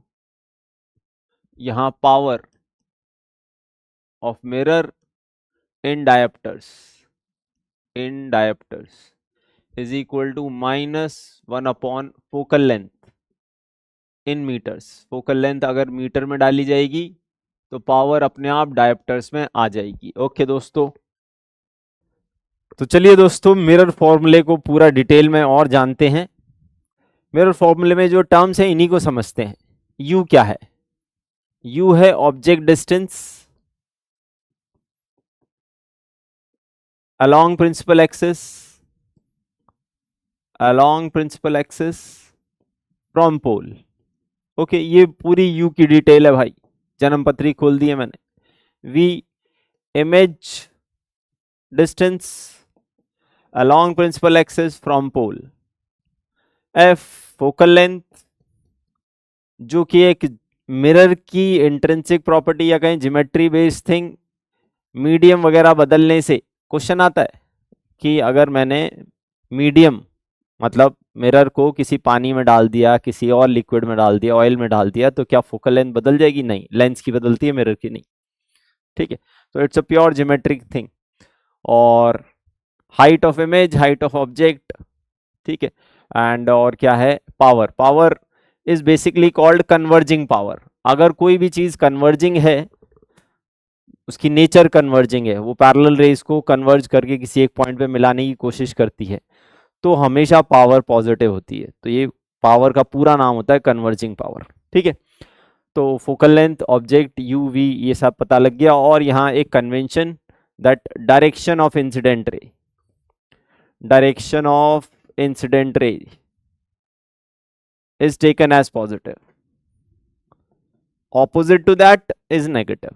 ठीक है, okay, upward positive, downward negative, ये साइन कन्वेंशन फॉलो होंगी इस पूरे टॉपिक में। इन साइन कन्वेंशंस की वजह से बहुत सारे क्वेश्चंस आपके सही या गलत हो सकते हैं। ऑब्वियसली अगर आप साइन कन्वेंशन बहुत अच्छे से यूज करेंगे तो सही हो जाएंगे, और नहीं यूज करेंगे तो गलत हो जाएंगे। ठीक है, तो be very careful with these sign conventions. मतलब मैंने देखा है बहुत सारे जो छोटी छोटी गलती करने वाले बच्चे हैं, इस चैप्टर में स्कोर नहीं कर पाते इसी कारण के से। ठीक है, और अब बात करते हैं मिरर फॉर्मूले में, यही डिटेल्स हमें आनी चाहिए।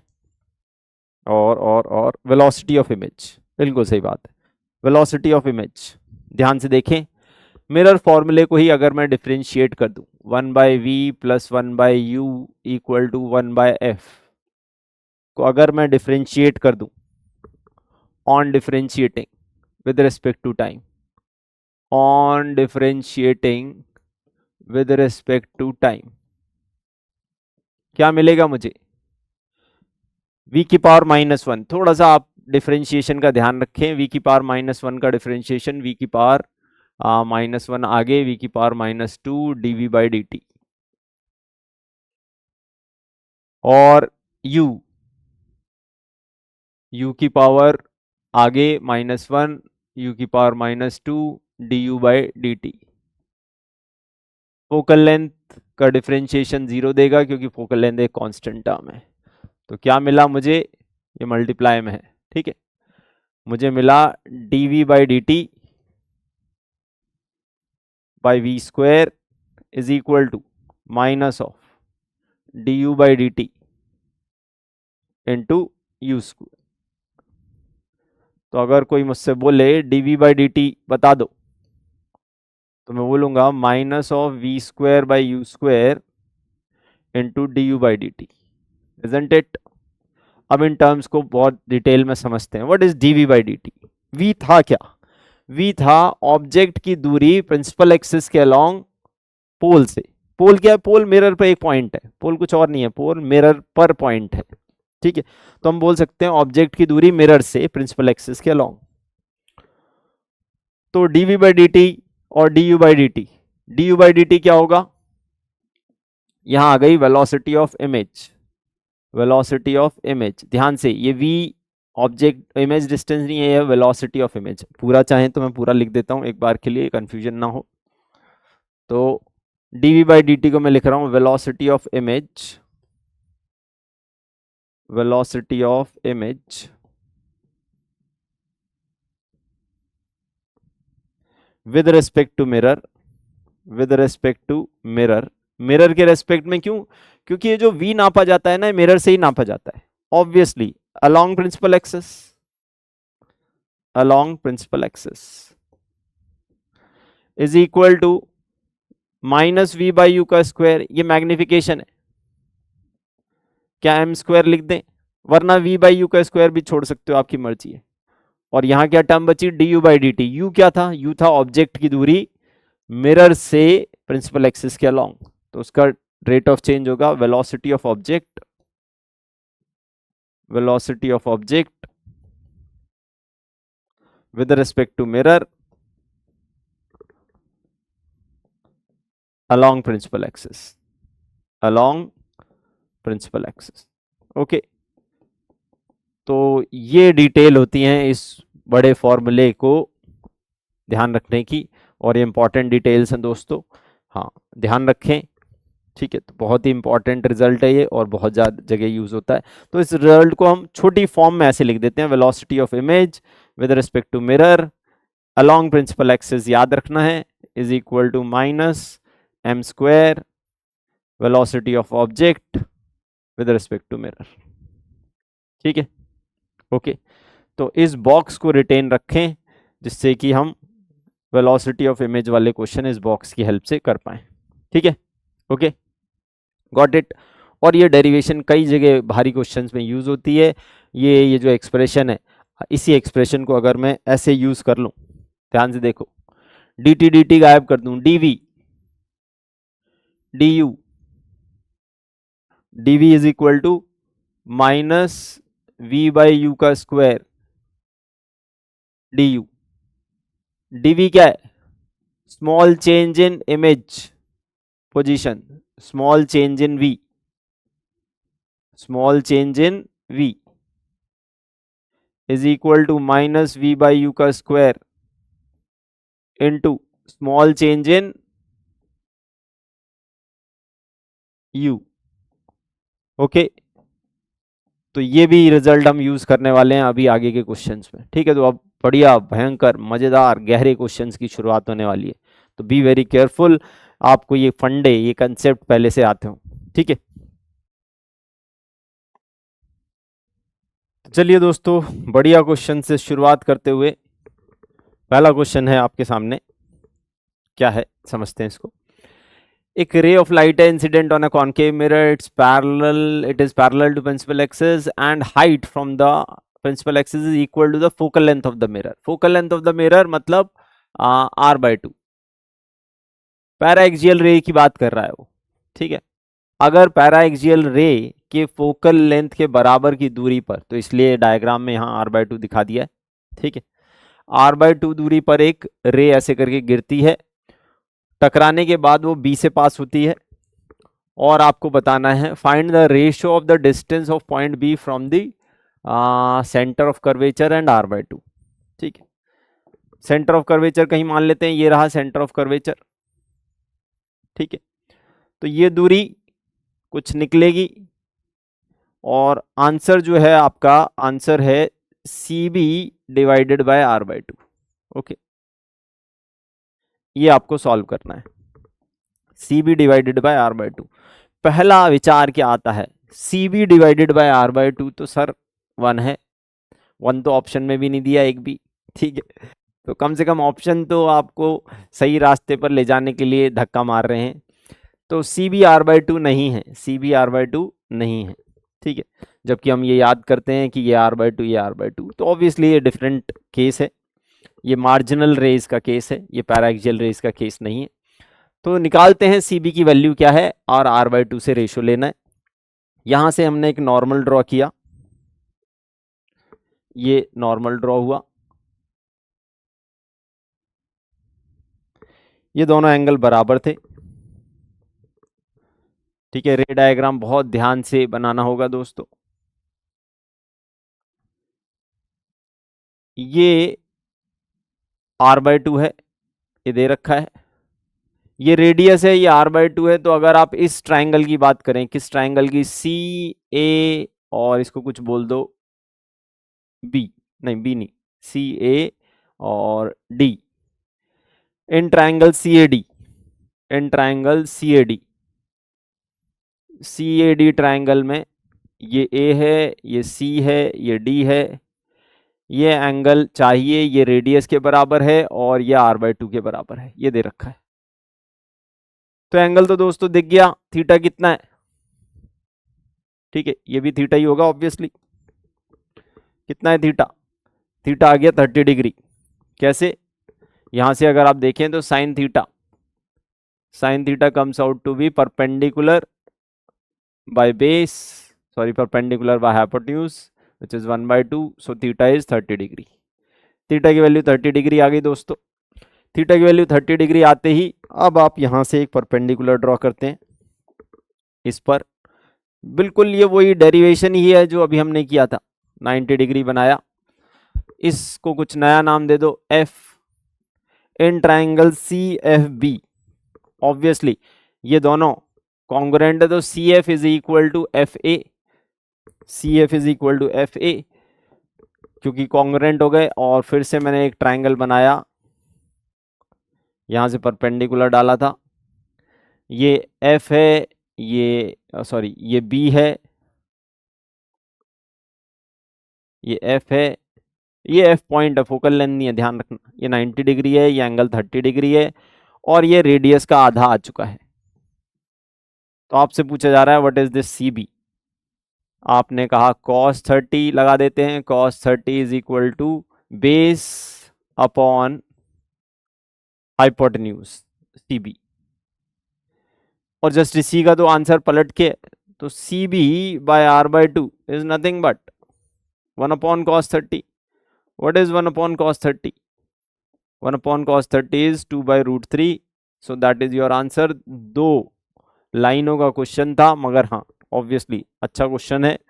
और अगर आप पहला ऑप्शन में 1 दे देता तो 90% जनता 1 पे चली जाती, इनफैक्ट और थोड़ी ज़्यादा 99%।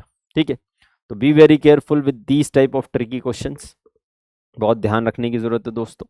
तो चलिए अब दूसरे क्वेश्चन की ओर रुख करते हैं।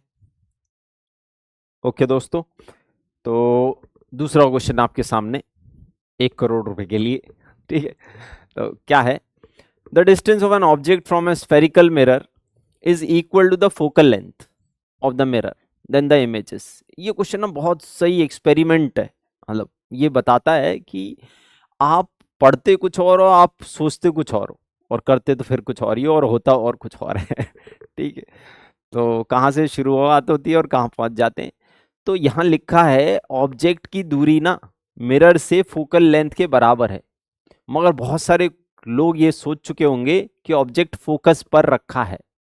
ऑब्जेक्ट फोकस पर नहीं रखा है, ऑब्जेक्ट की दूरी मिरर से फोकल लेंथ के बराबर है, ये लिखा है। ठीक है, तो इन दो बातों में अंतर क्या है? सर आप क्या बातें कर रहे हो, एक ही तो है।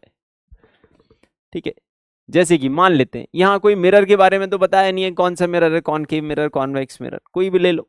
ठीक है, तो मैं अपनी बात जस्टिफाई करने के लिए एक केस ले रहा हूं। कॉन्वेक्स मिरर अगर मैंने लिया, उसकी फोकल लेंथ जो भी थी उसके बराबर दूरी पर, ये एफ के बराबर दूरी है, और यहां ऑब्जेक्ट रख दिया मैंने। ठीक है, ये ऑब्जेक्ट फोकल लेंथ के बराबर दूरी पर रखा है, फोकस पर नहीं रखा है, क्योंकि कॉन्वेक्स मिरर का तो फोकस उधर होता है। ठीक है, तो यहां u क्या हो गया? u हो गया सर -f, और f तो f है ही जो भी है। इसका फोकल लेंथ पॉजिटिव होता है, तो f पॉजिटिव है खुद में, तो ये वैल्यू नेगेटिव आ गई है ऊपर वाली, -f। ओके, नेगेटिव आनी भी थी। अब निकालते हैं image, 1/v + 1/u is equal to 1/f, 1/v minus 1/f is equal to 1/f, उधर ले जाके ऐड हुआ, 1/v is equal to 2/f, v is equal to f/2। मतलब जो इमेज बनेगी ना दोस्तों वो यहां कहीं बनेगी, इमेज यहां कहीं बनेगी। और कैसे बनेगी ये भी देख लो, ये रेज ऐसे गई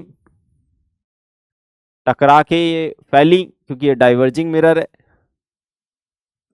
और इनको जब बैक ट्रैक किया तो ये यहां पहुंच गई। ओके दोस्तों, तो दिस इज हाउ ए रे डायग्राम इज फॉर्म्ड। और ये दूरी पोल से इमेज की दूरी f/2 है, तो क्या इमेज फोकस पे बनी? नहीं, फोकस तो यहां कहीं है, फोकस के आधी दूरी पर बनी। ठीक है, तो यहाँ आपका जो पढ़ना और आपका जो दिमाग है उसमें सिंक बैठना बहुत जरूरी है। तो मैक्सिमम क्वेश्चन चले जाएंगे बच्चे आंसर देने कि भाई मस्ट बी एट इन्फिनिटी। अगर ऑब्जेक्ट रखा है फोकस पर, उन्हें ये पढ़ने को मिलेगा तो इमेज जो है इन्फिनिटी पे होनी चाहिए, जबकि ये गलत है। हाँ, इमेज इन्फिनिटी पर हो सकती है, इस केस में नहीं। इस केस में अगर एक कॉनकेव मिरर है और उसके सामने फोकस पर ऑब्जेक्ट रखा है फोकल लेंथ के बराबर दूरी पर, तो ऑब्वियसली इमेज इन्फिनिटी पे हो सकती है, और इन्फिनिटी पे नहीं भी हो सकती है। दूसरे केस में मिरर के बारे में कुछ नहीं बताया, तो जो केस बेस्ट आंसर दे रहा है वो है बी। चलो दोस्तों, ऐसे ही कुछ बढ़िया क्वेश्चन और देखते हैं। तो देखते हैं क्या है हमारे पिटारे में नेक्स्ट।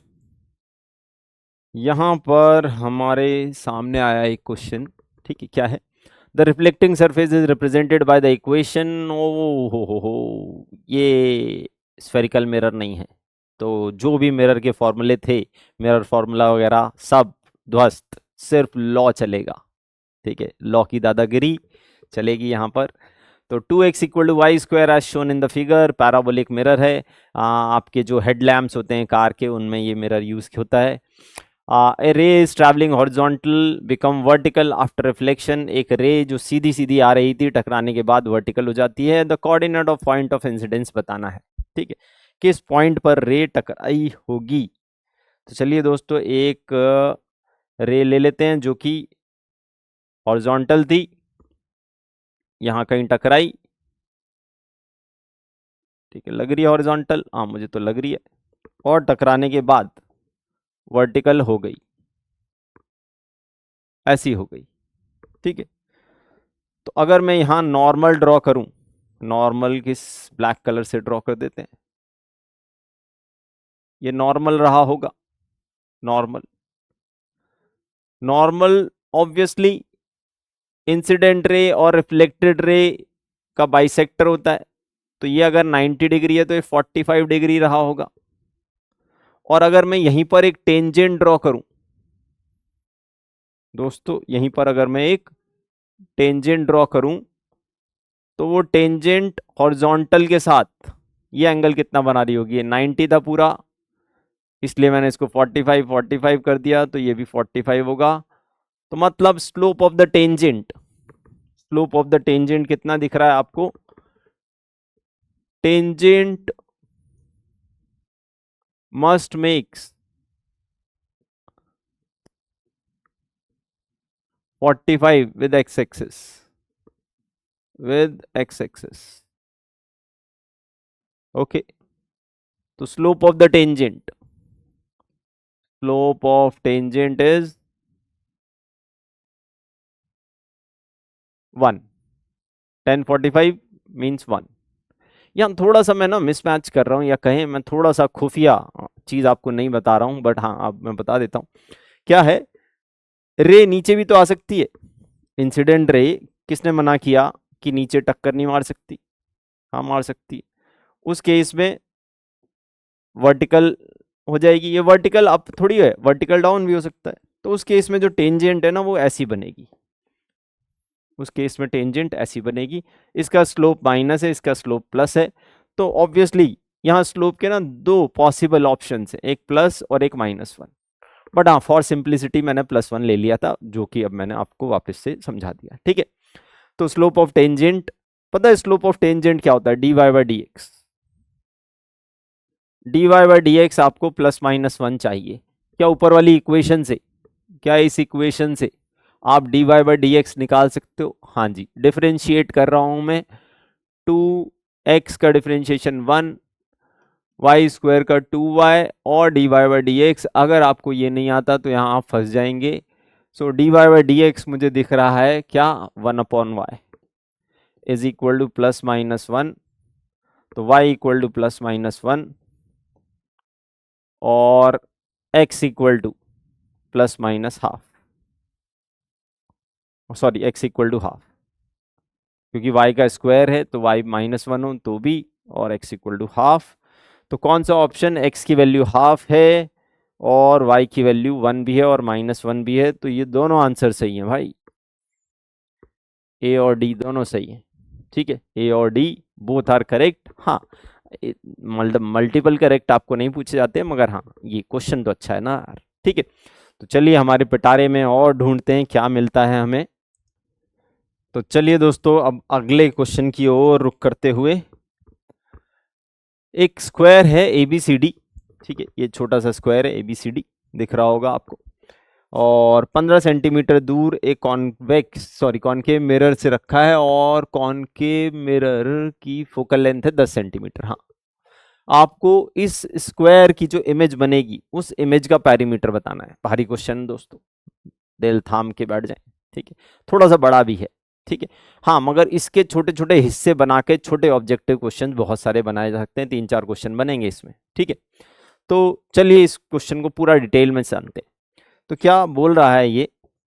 सबसे पहले ये बोल रहा है कि ये जो है ना, ये ऑब्जेक्ट ABCD, ये लगभग सारे point A, point B, point C, point D, सब लगभग सबके लिए U जो है ना वो 15 है, क्योंकि इसकी जो साइड लेंथ है इस स्क्वायर की वो 1 मिलीमीटर है, ठीक है।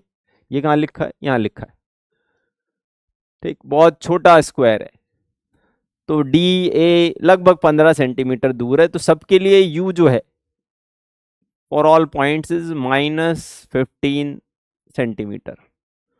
फोकल लेंथ हमें पता ही है, इसकी फोकल लेंथ नेगेटिव होगी, -10 सेंटीमीटर, क्योंकि focus in front of the mirror है। इनकी हेल्प से अगर मैं V निकालूं तो 1/V + 1/U equal to 1/F, और सॉल्व किया मैंने 1/V के लिए, मुझे कुछ मिला 1/V इक्वल टू 1/-10 प्लस में 1/15, और V की वैल्यू आई दोस्तों, LCM आया 15 नहीं 30, और ऊपर आया -3 और +2, तो V की वैल्यू आ रही है -30। ओके, V की वैल्यू आ रही है -30, और मैग्निफिकेशन आ रहा है -V/U which is negative. V की वैल्यू -30, U की वैल्यू -15 और -2, मतलब इमेज इन्वर्ट होगी और दोगुनी हो जाएगी, ठीक है। अभी बहुत जल्दीबाजी ना करें आंसर मार्क करने की, बी वेरी केयरफुल, अभी तो ये क्वेश्चन 1/3 हुआ है, ठीक है। तो हम बात करते हैं इस CD हिस्से की। CD ये 1 मिलीमीटर का है, कितने का है ये? 1 मिलीमीटर का। पहली बात, ये कहाँ नजर आएगा? ये नजर आएगा पीछे 30 सेंटीमीटर दूर, और पलटेगा तो D मतलब C नीचे पाया जाएगा।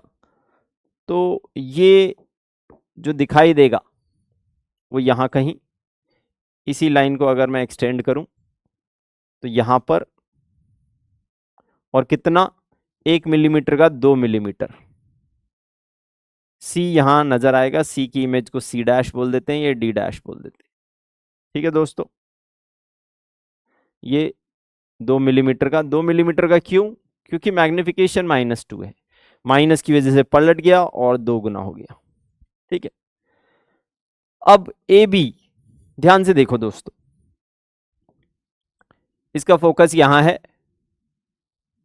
कर्वेचर यहां कहीं होगा, सेंटर ऑफ कर्वेचर की बात कर रहे हैं हम, ये पॉइंट C और ये कर्वेचर है, ठीक है। D जो है ना वो फोकस के पास है, तो डी ज़्यादा दूर बनता है, जितना फोकस के पास होता है इन्फिनिटी पर जाता है, ठीक है।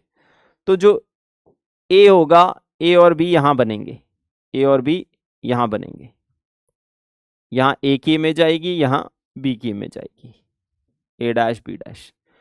तो ये जो स्क्वायर है वो कुछ इस टाइप का नजर आएगा, ये 2 mm है, अब ये भी 2 mm होगा, ठीक है। अब गेम है ए डैश डी डैश और बी डैश सी डैश के बीच की दूरी निकालना, ये एक गेम है, ये भारी पार्ट है। फिर से इसके लिए मैं एक नया पेज ले रहा हूँ, ठीक है। और मैं आपको याद करवाना चाहूंगा क्वेश्चन क्या है। एक कॉनकेव मिरर से कुछ दूरी पर 2 पॉइंट्स है, ये है ए और ये है डी। आई होप मैं सही जा रहा हूं, ए और डी बिल्कुल सही बात है। इनके बीच की दूरी है 1 mm, इनके बीच की दूरी है 1 mm। तो और ये 15 सेंटीमीटर दूर है यहाँ से। तो जो इमेज बनती है, जो इमेज बनती है ऑब्वियसली वो कुछ ऐसी बनती है, ए की इमेज पास में और डी की इमेज दूर। हमें चाहिए ये दूरी, ठीक है। कुछ लोग इसको भी 2 mm बोल देंगे क्योंकि मैग्निफिकेशन 2 आई थी, ना ना ना, मैग्निफिकेशन जो थी उसका नाम होता है लेटरल मैग्निफिकेशन और ये है लॉन्गिट्यूडनल मैग्निफिकेशन। ये लेंथ के अलॉन्ग है, वो हाइट के अलॉन्ग थी, हाइट के अलॉन्ग वाली हमने 2 गुना कर दिया, 1 mm का 2 mm हमने कर दिया है, 1 mm का 2 mm हमने कर दिया है। पर इस 1 mm का क्या होगा, यहाँ जो ए और डी के बीच की दूरी है उसका क्या होगा, ये गेम है। तो हमने कहा क्या ये बहुत छोटी सी दूरी है, हाँ। तो क्या इसको डी यू बोला जा सकता है, हाँ जी। और इसको डी वी, बिल्कुल सही बात है। तो डी यू डी वी आते ही जो हमने डेरिवेशन किया था छोटा सा वो याद करें, d v is equal to minus v by u का square d u. What is this, ठीक है। तो डी वी हमें चाहिए, वी और यू हम निकाल चुके हैं, -30 -15 का स्क्वायर और डी यू है 1 mm। तो ये आ जाएगा -4 mm। माइनस का मतलब वही पलट रहा है, लॉन्गिट्यूडनल इन्वर्जन भी हो रहा है, डी पहले था वो बाद में चला गया, ए बाद में था वो पहले आ गया। तो ये कितने mm का बन गया, ये 4 mm का बन गया दोस्तों। तो अगर मैं फाइनल इमेज यहाँ पर आपको दिखाऊं क्या जा रही है, तो बड़ा ही इंटरेस्टिंग क्वेश्चन है। 1 mm का, थोड़ा बड़ा ही कर देते हैं इसको, 1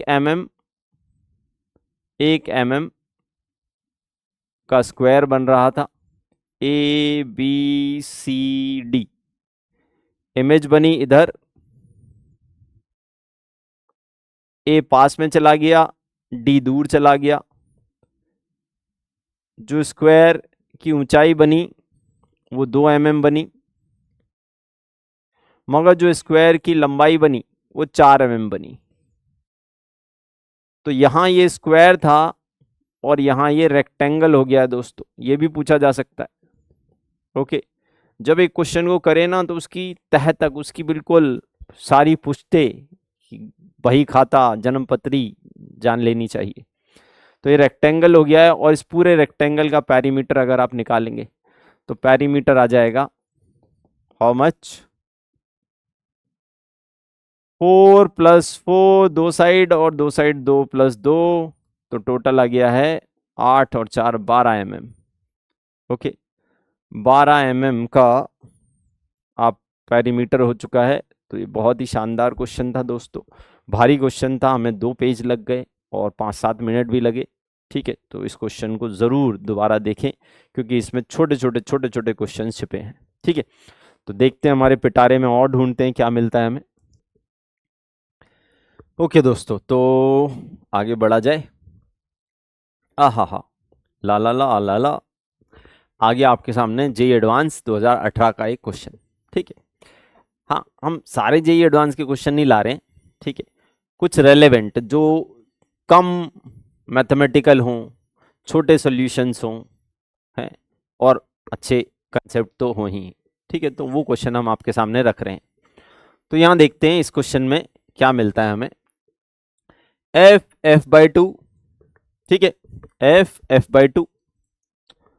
तो एक ट्राइंगल है जो जिसका एक पॉइंट F पर है, इसको नाम दे देते हैं कुछ A, B और C।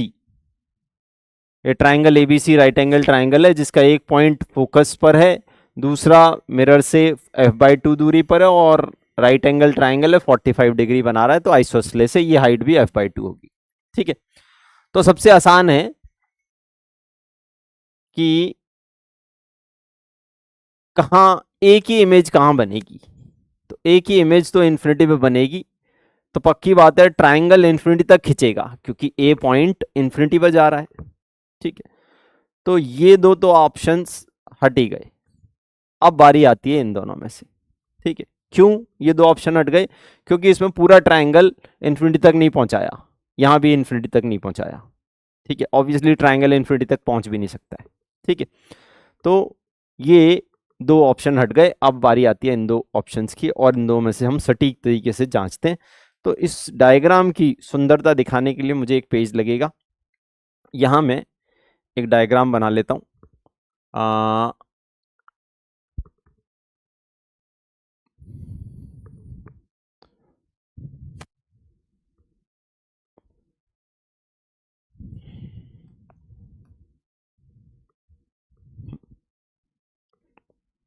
ये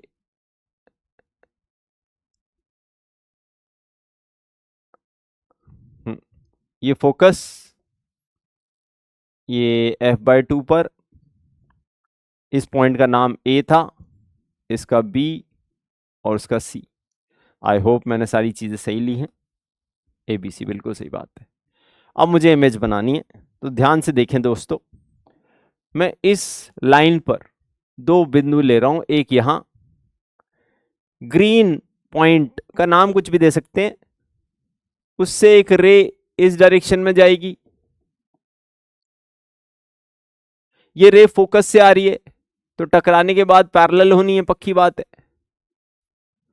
इसको अगर मैं आगे एक्सटेंड करूं तो इसकी इमेज, जो भी ये पॉइंट है इसका नाम कुछ दे देते हैं पॉइंट नंबर 1।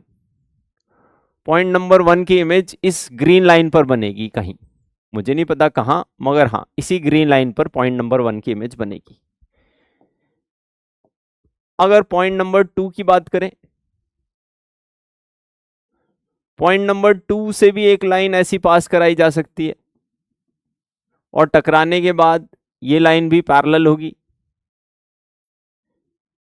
और ये भी बिल्कुल यही लाइन बनेगी, तो पॉइंट 2 की इमेज भी इसी लाइन पे कहीं आएगी। और थोड़ा सा अगर आप ज्यादा ध्यान देना चाहते हैं तो 1 से एक और रे पास करें which is parallel to principal axis, टकराने के बाद वो फोकस से पास होगी और इसको जब मैं आगे की ओर लेके जाऊंगा तो यहां कहीं 1 आ रहा है। ऐसे ही 2 की इमेज निकाली जा सकती है, 2 थोड़ा पॉइंट नीचे था तो उसकी लाइन थोड़ा और स्लांट होगी और 2 की इमेज थोड़ा आगे कहीं बनेगी। ठीक है, तो 1, 2 और इस CA लाइन पर जितने भी पॉइंट्स हैं उन सब की इमेज यहां बन रही है, उन सब की इमेज यहां बन रही है, तो सारे पॉइंट्स इसी लाइन पर नजर आएंगे, CA लाइन वाले। और ऑब्वियसली A कहां तक पहुंचेगा? A इन्फिनिटी तक पहुंचेगा। ठीक है, ये एक वर्टिकल लाइन की तरह आएगी। तो इतनी सी जानकारी से आप इन दोनों में से एक ऑप्शन चूज कर सकते हैं कि CA वाले पॉइंट सिर्फ एक हॉरिजॉन्टल लाइन पर नजर आ रहे हैं, तो ऑप्शन डी जो है वो सही आंसर है और ये आंसर सही नहीं है। ठीक है, और कुछ डिटेल्स आपसे मांगी नहीं थी इस क्वेश्चन में, इसलिए हमने पूरा और सॉल्व नहीं करने की जरूरत समझी है। ठीक है, चलो दोस्तों एक और क्वेश्चन देखा जाए। तो अगले क्वेश्चन की ओर मूव करते हुए, आहा हा, क्या सुंदर क्वेश्चन है। ठीक है, तो ये थोड़ा सब्जेक्टिव टाइप क्वेश्चन है, इसके कई सारे हिस्से आपको बना के पूछे जा सकते हैं। तो क्वेश्चन पर ध्यान देते हैं। एक पॉइंट सोर्स है as which is moving at the speed of 10 metre per second in XY plane as shown in the figure. The radius of curvature of the concave mirror is 4 metre. आपको बताना है velocity of image. ठीक है, तो इस question में velocity of image के पूरे कंसेप्ट का महासागर छुपा हुआ है, बहुत बहुत ध्यान से देखने की जरूरत है। ठीक है, I will go in the deepest point possible which is Mariana trench on earth and in this concept this question. ठीक है, तो चलिए, तो पॉइंट सोर्स एस, हाँ, तो यू कितना है, यू पता लगा, हाँ जी यू पता लग गया, वाइट से लिखते हैं अच्छा लगता है। u है -6, सब मीटर में ले लेते हैं। f पता है क्या, कॉनकेव मिरर है, f है 4 तो -4। क्या आप यहां से सॉल्व करके v निकाल सकते हो, हाँ जी, v equal to 1/f -1/u। मैं पहले ही थोड़ा उधर ले गया हूं, तो 1/-4 माइनस ऑफ -6 सॉल्व किया, 12 एलसीएम लिया, यहाँ प्लस आ चुका था, यहाँ -3 और यहाँ प्लस का 2, तो v की वैल्यू आई -12। ठीक है, तो इमेज 12 मीटर पर है। मैग्निफिकेशन मुझे दिख रहा है -v/u, वैल्यूज डाली मैंने, -v की वैल्यू है -12 और u की वैल्यू है -6, तो ये आया -2, which is height of image by height of object. तो क्या यहाँ से हाइट ऑफ इमेज आ गई आपकी, हाँ जी, हाइट ऑफ ऑब्जेक्ट मुझे +1 दिख रही है, तो हाइट ऑफ इमेज आ गई है -2 इंटू +1 विच इज -2। तो अगर आप डायग्राम बनाने में इंटरेस्टेड हैं तो डायग्राम तो बन गया है, इमेज बन रही है, ये 6 की जगह 12 मीटर दूर, यहां से 12 मीटर दूर, और ये जो पॉइंट एस है ये -2, मतलब ये 2 मीटर नीचे पाया जा रहा है प्रिंसिपल एक्सिस से। ये है एस की इस समय की पोजीशन, क्या बोला, एस की इस समय की पोजीशन, उसको एस डैश से इमेज बोलते रहे, 2 मीटर नीचे प्रिंसिपल एक्सिस से।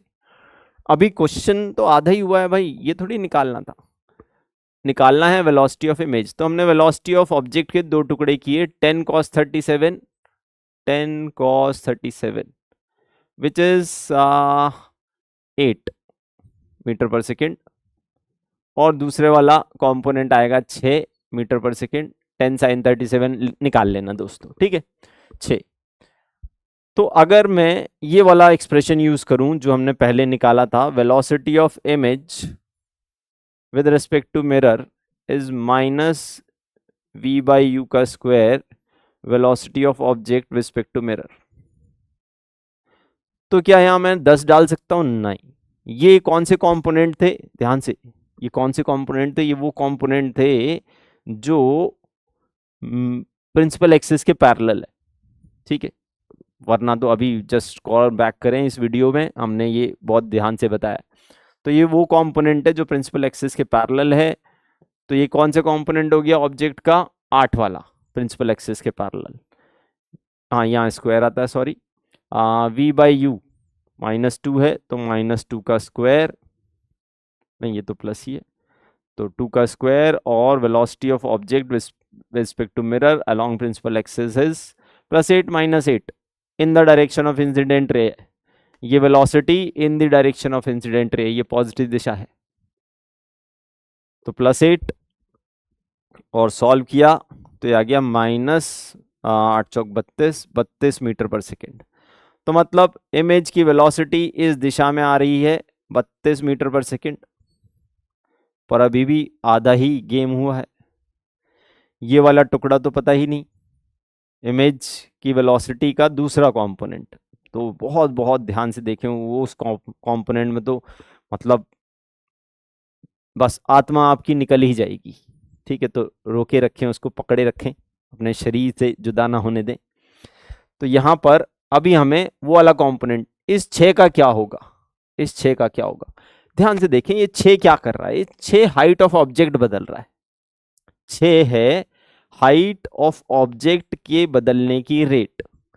तो अगर कोई मुझसे ये पूछता है कि ये वाला कंपोनेंट कैसे आएगा, तो मैं ये बोलूँगा ये वाला कंपोनेंट आएगा इमेज के हाइट बदलने की रेट। सही बात है, ये है DHI/dt। हाँ, मैंने डायरेक्शन नीचे दिखा दी है तो साइन का मुझे ध्यान रखना पड़ेगा, पर हाँ ये है DHI/dt। हाइट ऑफ इमेज के बदलने का रेट कैसे निकालें, तो वहाँ बात आती है मैग्निफिकेशन की। मैग्निफिकेशन जो कि होता है -v/u which is equal to height of image by height of object.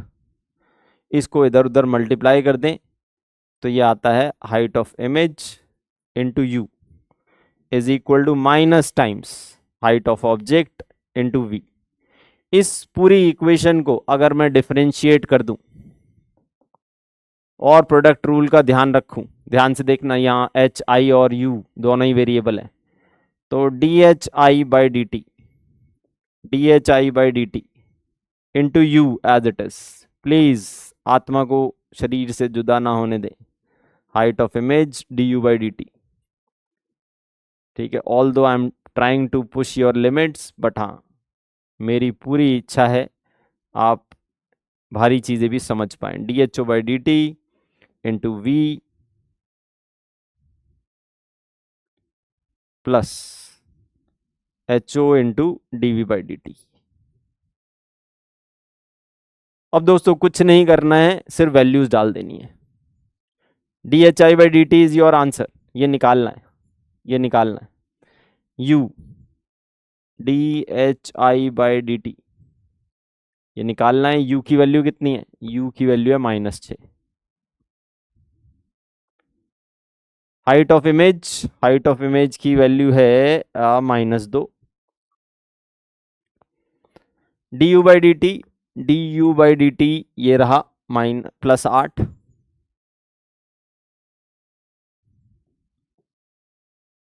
DHO/dt height of object बदलने की रेट +6 इंटू v इमेज की दूरी -12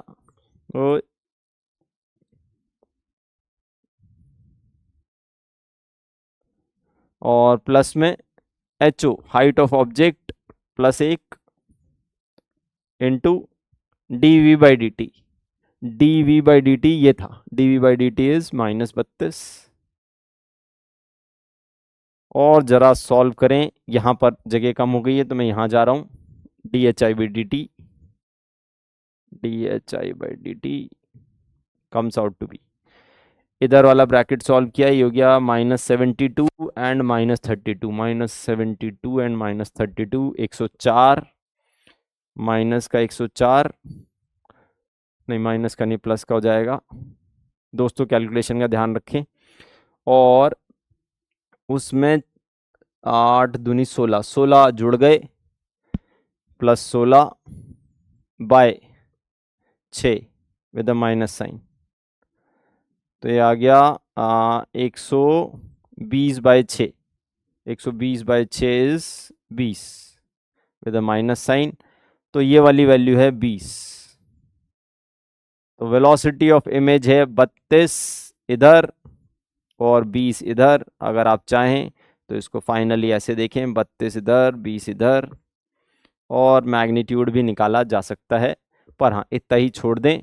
तो 32 इस डायरेक्शन में -x में और 20 y में -y में। ठीक है, तो दोस्तों ये था हमारा रे ऑप्टिक्स का लेक्चर, जिसमें हमने रे ऑप्टिक्स के जो पार्ट कवर किए वो थे रिफ्लेक्शन, प्लेन मिरर्स का और स्फेरिकल मिरर्स का। उसमें हमने कुछ खुफिया कंसेप्ट जाने। ठीक है, तो इस जो हमारा छोटा सा लेक्चर था उसको आप दोबारा करें, दोबारा देखें, और इसमें जो ट्रिक पॉइंट थे उनको ज़रूर समझें। अगर कोई भी बात नहीं समझ में आई तो कमेंट सेक्शन में ज़रूर बताएं। ठीक है, okay, all the best. I hope you will enjoy this. Thank you.